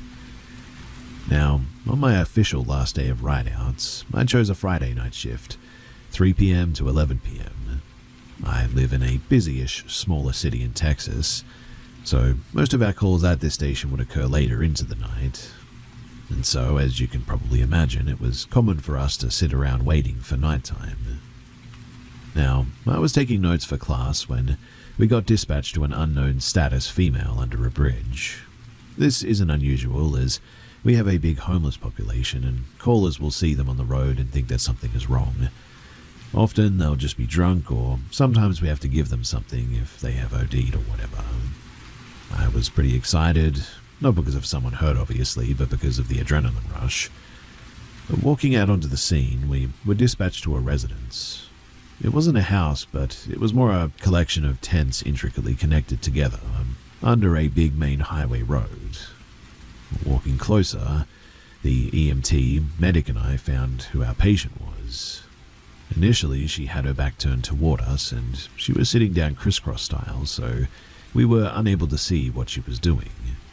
But whatever she was doing, she looked very busy doing it, like she was soaring or doing something odd directly in front of her. She was sitting in a wet ditch, slightly away from her residence, and it smelled terrible, but I chalked it up to poor living conditions. We tried to get her to speak to us, and she cussed and shooed us away without turning around. Walking up, we finally realized what she had been doing. At first glance, I noticed her legs and feet. She had discolored ankles and feet in unnatural shades of purple, yellow, and green tones. Toward the toes, there was raw red flesh slowly bleeding and inflamed.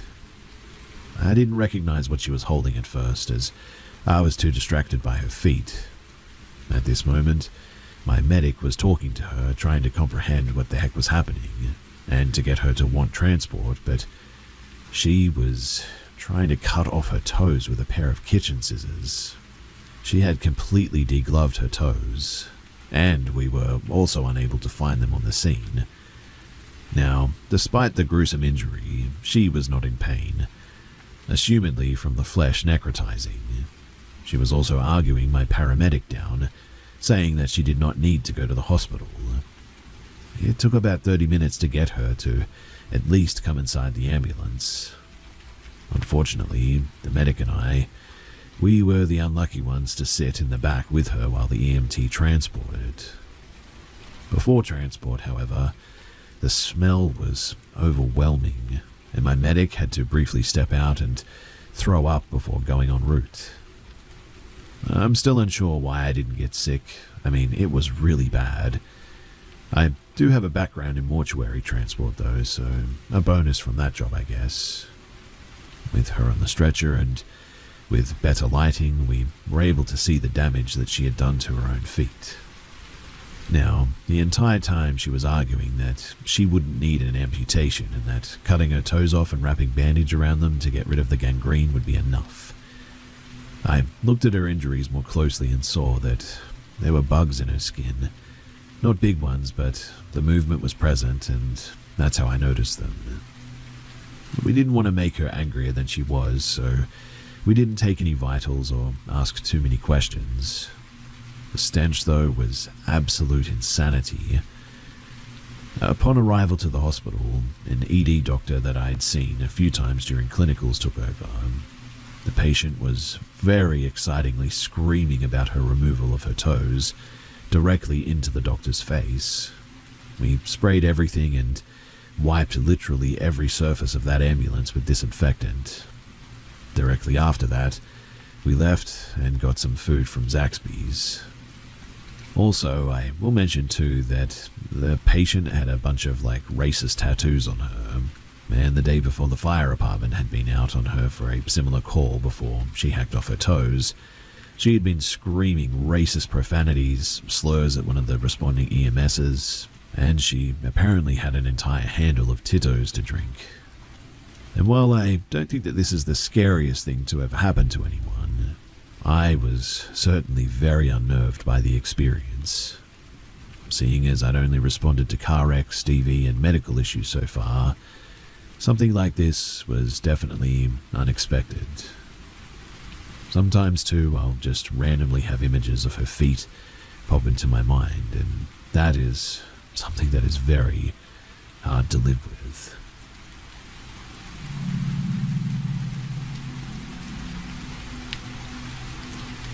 So I'm 27 and my mum is 49. We don't live together, but we stay close by generally. Her name is Linda. Now, we used to live in a small town for years, and during that time, my mum would have many occurrences where people in public would recognize her. She's a door dasher, so it would happen often at restaurants, but also pretty much everywhere else as well. At gas stations, getting a fountain drink and gas, at a Walmart, even at the post office. Whatever this thing is, it always makes an impression, where the people around her point out that it's her. They'll say things like, "Back again already, huh?" when going to get a drink at the convenience store, or, "Hey, I haven't seen you in a few weeks, how are you?" in a place that she's never been before. At the post office, the guy asked her if she was able to ship that package that she was having trouble with the other day. She hadn't been there in weeks. Sometimes they'll say things like, "Are you doing okay now? I hope your day is going better than it was earlier." At first you think that this was just coincidence, but it just happens way too often. My uncle and aunt had a sighting of the thing once. My uncle was talking to it and chatting up a storm, calling her by name and talking about the family. Apparently it just went along with it and chatted back, but my uncle nor my aunt is the type to lie about this stuff, so I really do believe them. After a while, my aunt came back up and asked my uncle who he was talking to, and he said, "I'm talking to Linda," in an obvious tone. My aunt said, "That's not Linda," and it just looked at her and then casually walked away. My aunt's description said that it looked like my mum, but not quite fully. Little features were off, and I know that it sounds cliche, but that's what she said. Just little features were off. Now, here's the weirdest part though. You could think that it was just someone in the town that looked like my mum, right? Well, we moved 9 hours away from that town recently, and after about 2 weeks, it's all started up again. Exact same thing. Random people referring to weird interactions towards my mum, acting like she was there earlier when she wasn't, talking about past conversations that they never even had. I have been present for some of these interactions too. One just happened today, in fact, which is why I thought that I should share this. Whatever it is, it seems to have followed her, and I don't know. What do you guys think that this is, and is there anything that we can do about it?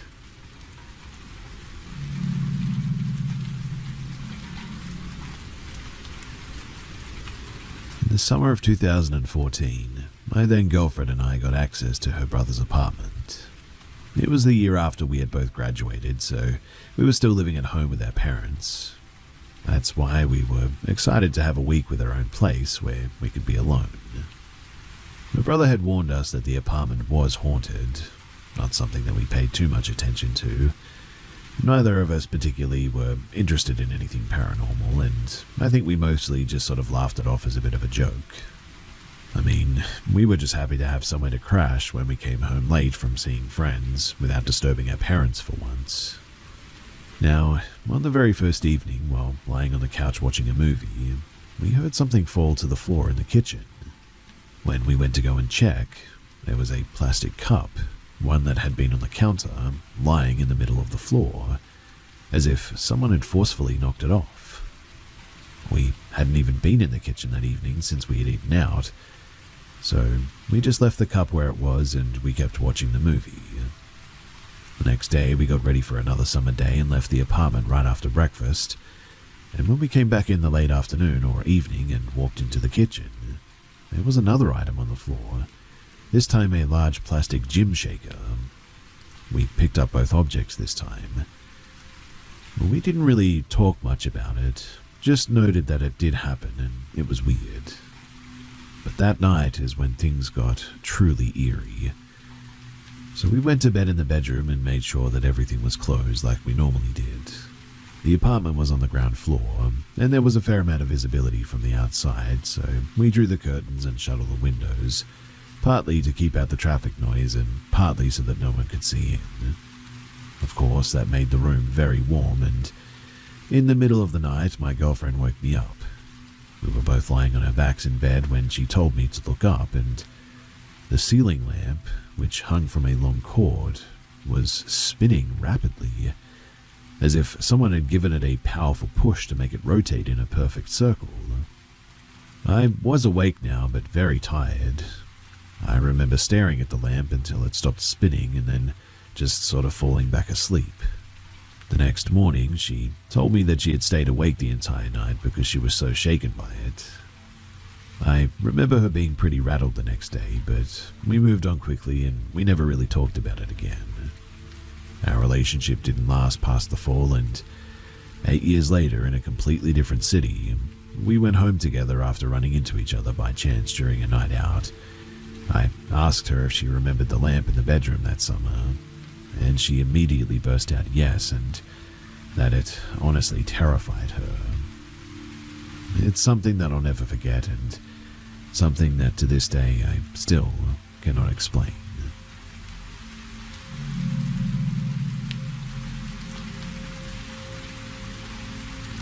For many years I've been thinking about this, and I still don't know if it was just my childhood imagination. So I used to tell my friends that I saw something in my house. Usually I'd say that it might have been a ghost, but honestly I genuinely have no idea. I cannot say exactly how old I was, but I was definitely still in primary school. That much I remember. It happened in the winter, in Poland, 2009 most likely. Probably a few days after Christmas Eve, because I was playing with a Lego set that I got as a gift. Now, it was already dark outside, the lights were on in my room, and I was playing on the carpet across from the door that opened onto a lit hallway, and from that angle looking out the door, I could see a wall and the banister around the space above the stairs. I was really focused on playing, my eyes were down, but for some reason, maybe because I noticed movement out of the corner of my eye, I looked up and glanced towards the door. That's when I saw it. From the left side of the doorframe, a figure slowly started to emerge. It must have been over a meter tall, but no taller than 1.5 meters. It had a strange color, but not so much the figure itself, more like an aura surrounding it. Kind of a mix between purple and celadon. It was floating in the air, maybe 0.5 meter off the ground, hard to say exactly. I was just a kid sitting on the floor after all, so I had to look up slightly. It had bent legs and a bit of a hunch, and in that position it slowly drifted to the right through the air. I don't remember what it was wearing exactly, but I know that it had clothes, purple for sure, pants and black leather shoes. It looked like a formal outfit almost, and it appeared to be male. I remember that it had a fairly large head, so big it looked disproportionate to the rest of its body, with a black mop of hair and big ears. The facial features were hard to tell. I saw it from the profile. Definitely very prominent cheekbones though, and a big nose. I froze for about 3 seconds though. I couldn't move. I was in shock. Then a wave of chills hit me and fear took over. I immediately looked down at the Lego bricks and started pretending to play. In my head I was thinking, just pretend you're playing and maybe it won't notice you. Pretend that you didn't see it. But after a few seconds, I couldn't process what I had just seen, or even whether I had seen something, or if it was just my imagination. And quite honestly, I might have believed it was all in my head to this day, if not for what happened next. Curiosity won out, and I looked up again, without lifting my head too much because I was afraid that it might still be there. And then, I saw from that side of the doorframe, part of the figure was still visible. After a short moment, it then completely moved out of view. I was stunned and terrified. I sat there for a while, trying to gather the courage to run to my parents, who were in the living room downstairs. When I finally managed to do it, I ran out of that room, not looking to the right out of fear that it was still there, bolted down the stairs, and sat on the couch next to my parents. I never said a word to them. I just took comfort in the feeling of safety, and I was scared that they wouldn't take me seriously. I didn't have the strength to try and explain to them because the emotions that I had just gone through had completely drained me. That thing, whatever it was, it never even looked at me though. It was like it didn't even know that I had seen it. I never told any of my friends at school either, as I didn't want to be laughed at. For the next few days, I felt uneasy any time I played in that room though, afraid that I'd see it again. It took years before I told anyone, usually after a few drinks, and only in vague terms, just saying that I'd seen something that I couldn't explain, without ever going into detail, as I didn't want to seem like a complete weirdo. But that's why I'm here. Has anyone else ever encountered something like this? Was it just my imagination, do you think? What keeps bothering me, though, is that when I looked again, it was still there. If it weren't for that second glance, I wouldn't even think twice about this, and would have assumed that it was just my imagination. But because of that second glance, I really don't think it was.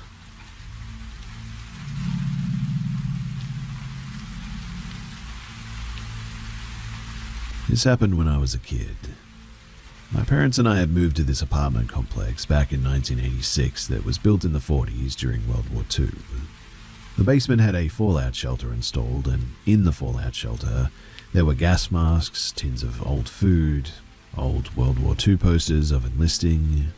I was about 2 years old at the time that we moved in, so I didn't really understand or comprehend all of this, but I didn't start to have experiences until I was about maybe 5 years old.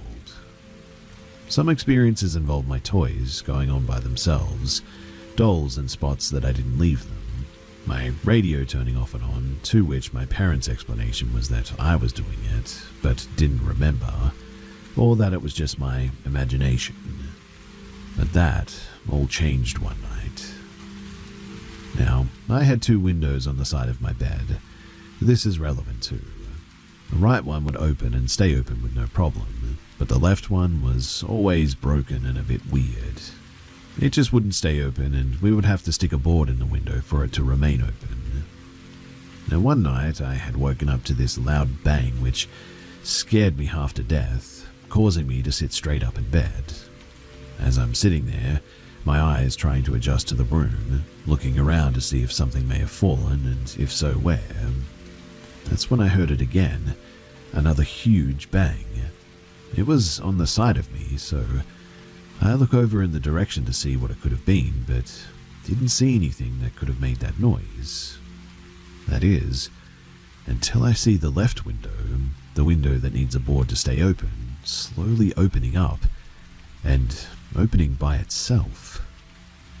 I sat there frozen, trying to make sense of what I was seeing, if I was actually seeing what I was seeing. I couldn't do anything but sit there in disbelief and attempt to close my eyes tightly for 10 seconds because 5-year-old me, this was just a bad dream, and closing my eyes tightly is what I would always do to end a bad dream. I still do this to this day, to be honest. As soon as my eyes opened, I see the window fully open and then slam again. I realized at that moment that I was fully awake, and then the window starts to open again. Only this time it's opening a little faster than last time, and same as last time, it would open all the way and then slam shut. It happened again and again and again, each time opening a little faster than the last time and slamming shut. It was as if someone was opening it fully and letting it go in order to slam shut. But then the window flies all the way up and stays open. Then I hear the most horrible, evil, sadistic laugh, like a cackle right in front of me. Well, that was enough for me to finally move. I fly off the bed, getting tangled in my sheets and comforter. I managed to get the comforter off of me, but I still have the sheets wrapped around me. But that didn't stop me from hauling butt all the way to my parents' bedroom, screaming bloody murder as I did. My screaming ended up waking up my parents, so they were already awake when I got to their bedroom.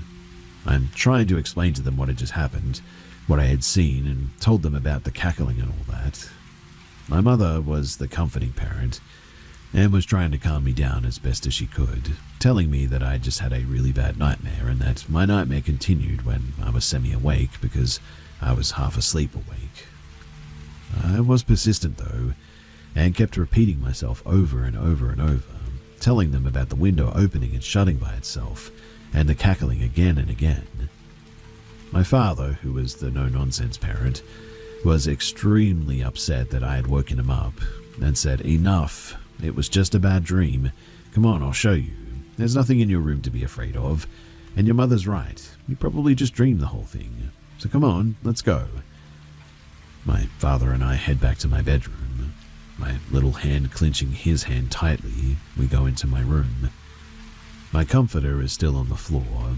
My father goes to pick it up, and when he does, he glances over at the windows and sees that the left window is still open, wide open in fact. Nothing in it to hold it, just wide open, which, knowing this window, should be completely impossible. My father goes over to the window, looks at it, then back at me and says, "Did you open this?" I tell him, desperately trying to get him to believe me, "No, Dad, I told you. It kept opening and slamming by itself." My father, frustrated, cranky, and highly annoyed at this point, tells me windows don't open by themselves. It probably got stuck when you opened it. My father reaches over to make sure that I didn't stick anything in the window to keep it open, and as soon as he stuck his hand in and was about to pull his hand away, the window slams shut, nicking his hand in the process from pulling it out of the window. My father, who was still trying to make sense of this situation, was suddenly spooked and creeped out. I then spent the night in my parents' room in my sleeping bag on their bedroom floor that night. After that night, the activity seemed to amplify. Other stories for another time. It's been almost 40 years and I still have nightmares about that night. The window opening and shutting, the cackling, the fear, and my little 5-year-old heart pounding in my chest. It is hands down one of the worst experiences that I've ever had. Until I encountered the Hat Man, that is.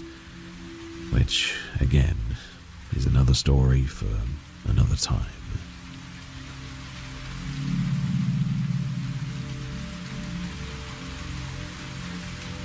In 2008, I was a sophomore in high school. The first day of school, I was sitting in my English class when this kid, whom I had never seen before, entered the class 10 minutes late. His name was Mike. The teacher asked why he was late, and Mike responded with, "Sorry, Teach, I spilled strawberry daiquiri all over my shirt and had to change it." Mike was a bit of a class clown who was more trouble than funny, to be honest. He was the type of guy who believed he could do whatever he wanted and there would be no repercussions. For example, one day in English, the teacher was late getting to class, and well, Mike said that since the teacher was 10 minutes late, legally we were allowed to leave, and so he did so. Later, he was shocked when he ended up in detention after school for skipping class.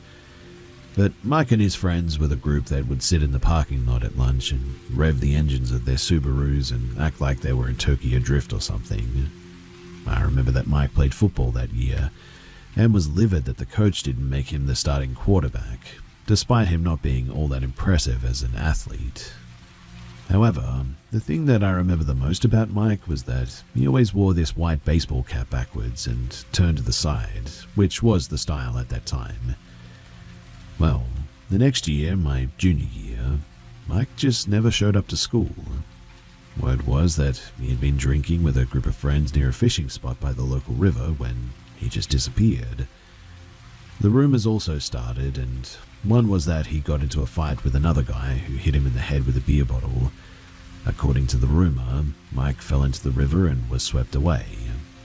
Other people said that it was his brother who had pushed him into the river. One guy in particular claimed that he had hit Mike and pushed him into the river. Regardless of the truth, Mike was never found. He had a full-page memorial in the yearbook and everything.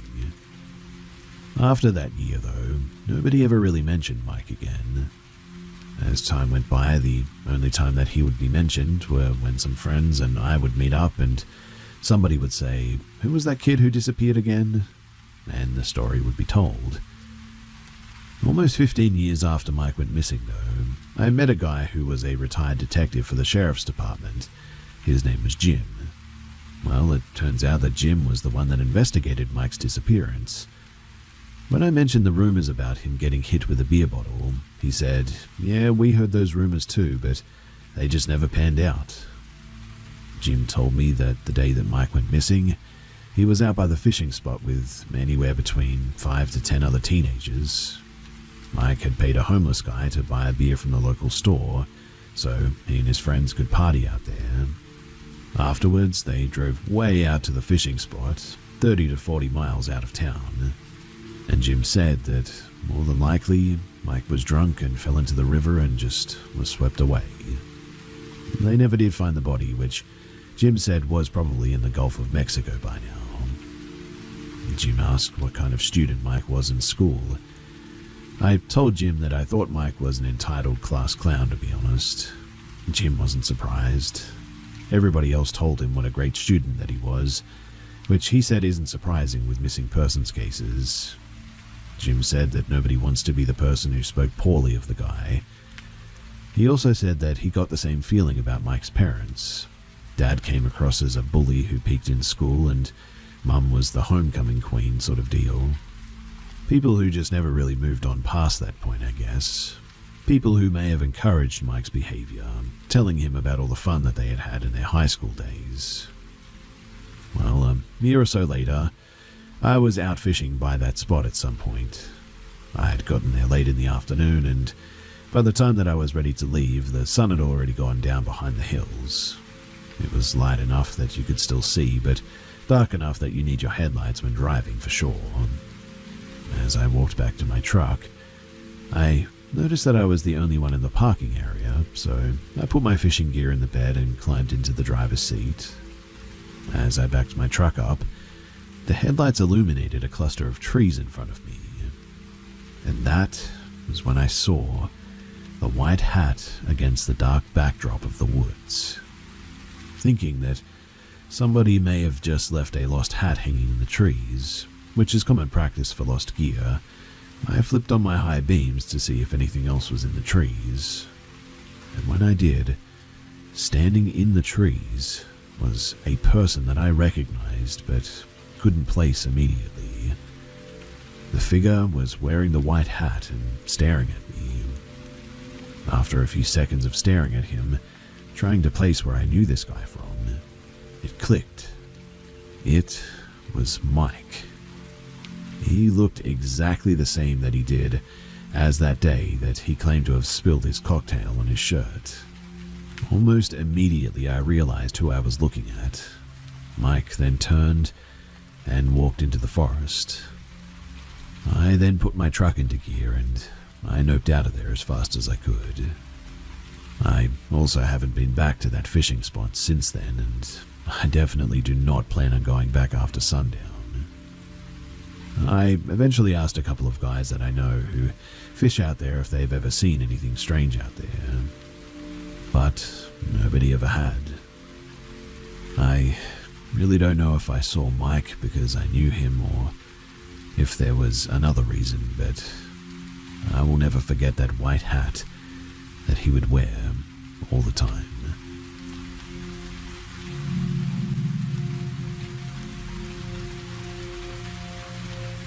This is a bit of a long one, so do get comfy. Now, when I lived in Minnesota, I saw something that's troubled me for years now, and still does. You see, I had about 2 weeks into my plane ride, moving to PNW. I had no money and no one to stay with, so me and my dog roughed it and camped out in the woods. It was middle of November 2022, and temperatures were 22 low and around 35 to 38 high. In other words, always had a fire going. It honestly wasn't that bad, except at night when the fire would go out. My dog would either stay in the tent or tied up next to me. We must have spent only about 6 days in that area, and every single day I saw massive deers. I had just moved from Memphis, where I bagged my first one. The deer in Minnesota were jaw-droppingly huge compared to my 10-pointer. Sometimes they would be about 100 yards away, walking or running across some train tracks. The woods were thick, but I could always make out animals. Before night, I would always see a dog, sometimes even two, looking at me and very slowly approaching. I always screamed and hollered when I noticed them. On the second night that I was there, I heard crashing through the woods, and rocks near the tracks as well. I stepped out of my tent, and I would see about 10 or so deer running down the tracks, and then blindly dart back directly towards me. I figured that I'll see or smell fire too, so I just sort of stood there and was just in awe of nature. But they weren't really veering off. The trees were huge and the woods were thick, and they were running and jumping so fast and far that I would feel the ground shake. The two leading deer, they came within 10 feet of me easily, and honestly, I was petrified. I genuinely thought that I was about to be pierced or something, but as soon as I stepped my leg over to dive into the tent, they turned 90 degrees and just jumped, running away. I thought that it was extremely scary, but also very cool to be honest, and I was glad for the experience. Now, at about 10 p.m., I'm stoking the fire and I noticed something off in the distance on my side of the tracks. Not even towards the tracks, but parallel with me. It looked like two people with headlamps on, processing a deer. On my first day there, I did see and quickly talk to a guy passing by, saying that he was looking for deer skins. I made nothing of it, and stopped shining my light towards them. After failing to fall asleep, I stepped outside and the two headlamps were still on, same spot and making the same motions. It looked like they were maybe about 5 or maybe 4 feet apart. One would fiddle with something on the ground and hand it over to the other. At this point, I was alarmed because, it's now 1 a.m. I shine my light, watch very intently. It was so dark and so far away that by that time my eyes would focus and I would need to blink, but I would always lose what I was seeing. I would watch one headlamp and see that headlamp split into 2. So I knew that what I was looking at was a pair of eyes now. 2 individual sets of eyes. They were behind fallen logs and a standing tree. The motions that I saw were that of them moving back and forth, peeking around different spots of the trees and log. I moved my head side to side and they did the same, but on different sections and heights of the tree, like they were crouching and then sort of standing, but never looking away from me. When I got back into my tent, I zipped up the door, leaving the top open about an inch or 2. I zoomed my flashlight in, peeking through the hole, and I could see when they stopped and when they started this motion back up. The harder that I tried to focus, the more agitated the movement seemed. I was getting on a plane soon, so all I had were knives and a couple of flares, kept them close and snuggled up with my dog. Around 5 a.m, I peeked through my tent and was still being watched. When the sun came out, I stepped out, and when I did, nothing was there. I figured that they were wolves, but I don't know, the motion and the mimicking of mine was pretty insane. I had a great spot though, and I worked hard on cleaning this area up, so I thought that I'd stay there at least another night, not trying to psych myself out over, well, nothing really. Now, on night 3, I never did see them again. But it was around midnight when I heard crashing through the tracks again and thought that it was the herd of deer. following it with my flashlight, I noticed that it was only one animal, moving way faster too. It did the same thing the deer did before, and started running directly towards me. I could hear it leaving the rocks and running through a large patch of tall grass, like really tall, around 4 feet, dead grass, pretty loud. It's still coming towards me, and I'm shining my light in the general area it's about to pop out of, about 40 feet in front of me, I would guess. The instant it came out, it takes like maximum 2 steps and stands right up and stops instantly. But 1 second it's not seen at all, and the next second I'm staring at this thing, and true flight or fight finally kicks in. I immediately knew that there was no outrunning this thing. I knew that it was a full-on predator, and I knew that if I did run, that I would get chased. The eyes were forward-facing, very long, pointy ears, and could go on all 4s or 2. My dog was zipped up in the tent 3 feet from me. I zoomed in with my flashlight, and it helped absolutely nothing. I could see amberish eye shine and a wet gloss on the nose. Staying perfectly still with my light on it, I slowly but deeply took in a huge breath. About 10 seconds has gone by, maximum, since it stood up, and I screamed as loud as I could, but also as quickly as I could. All I screamed was "hey," and I never sounded like that before. I've never ever screamed like that in my life. Didn't even know that I could sound like that. It wasn't recognizable. At the same time that I screamed, though, I unintentionally blinked. I heard a thud and the dead grass rustle, but not nearly enough for it to actually be gone. I knew that whatever it was definitely within 3 to 5 feet of the grass line. I continued to yell out that I was going to mess it up and I was going to eat it repeatedly. Before my initial scream, I saw this thing about 7 feet at the tips of the ears. The ears were 100% the same shapes as Anubis as well, if you've ever seen that.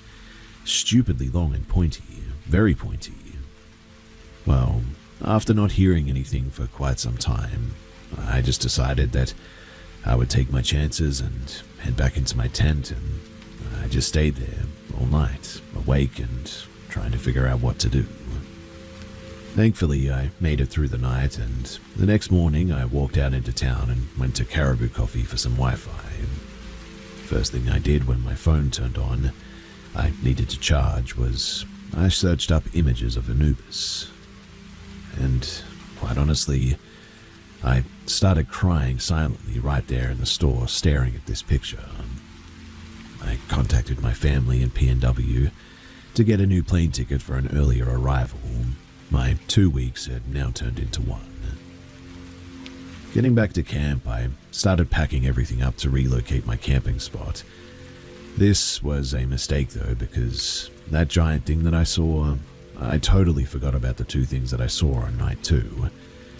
So I grabbed my things and I walked right past that spot, the trees that I saw them at. I went about half a mile further, into more of the denser part of the woods, thinner trees but denser. That night, night 4, was terrifying too. This was the first night that I'd heard yipping from a pack of coyotes. This was about an hour before the sun went down, and it sounded like a person screaming, but it went on for so long and so loudly that I knew that it wasn't a person. They all started at the same time, and it went on for so much longer than I expected. Probably around a minute, I would say. Very far away, but still made me turn my head at first. About an hour after the sun went down, that's when I heard wolves howling. That definitely made me pucker up a little bit. More chills, and I decided to make a large fire, or at least throw some logs on it. Fewer trips outside in the night and all that. When doing this, I see that the 2 pairs of eyes are back and they're watching me.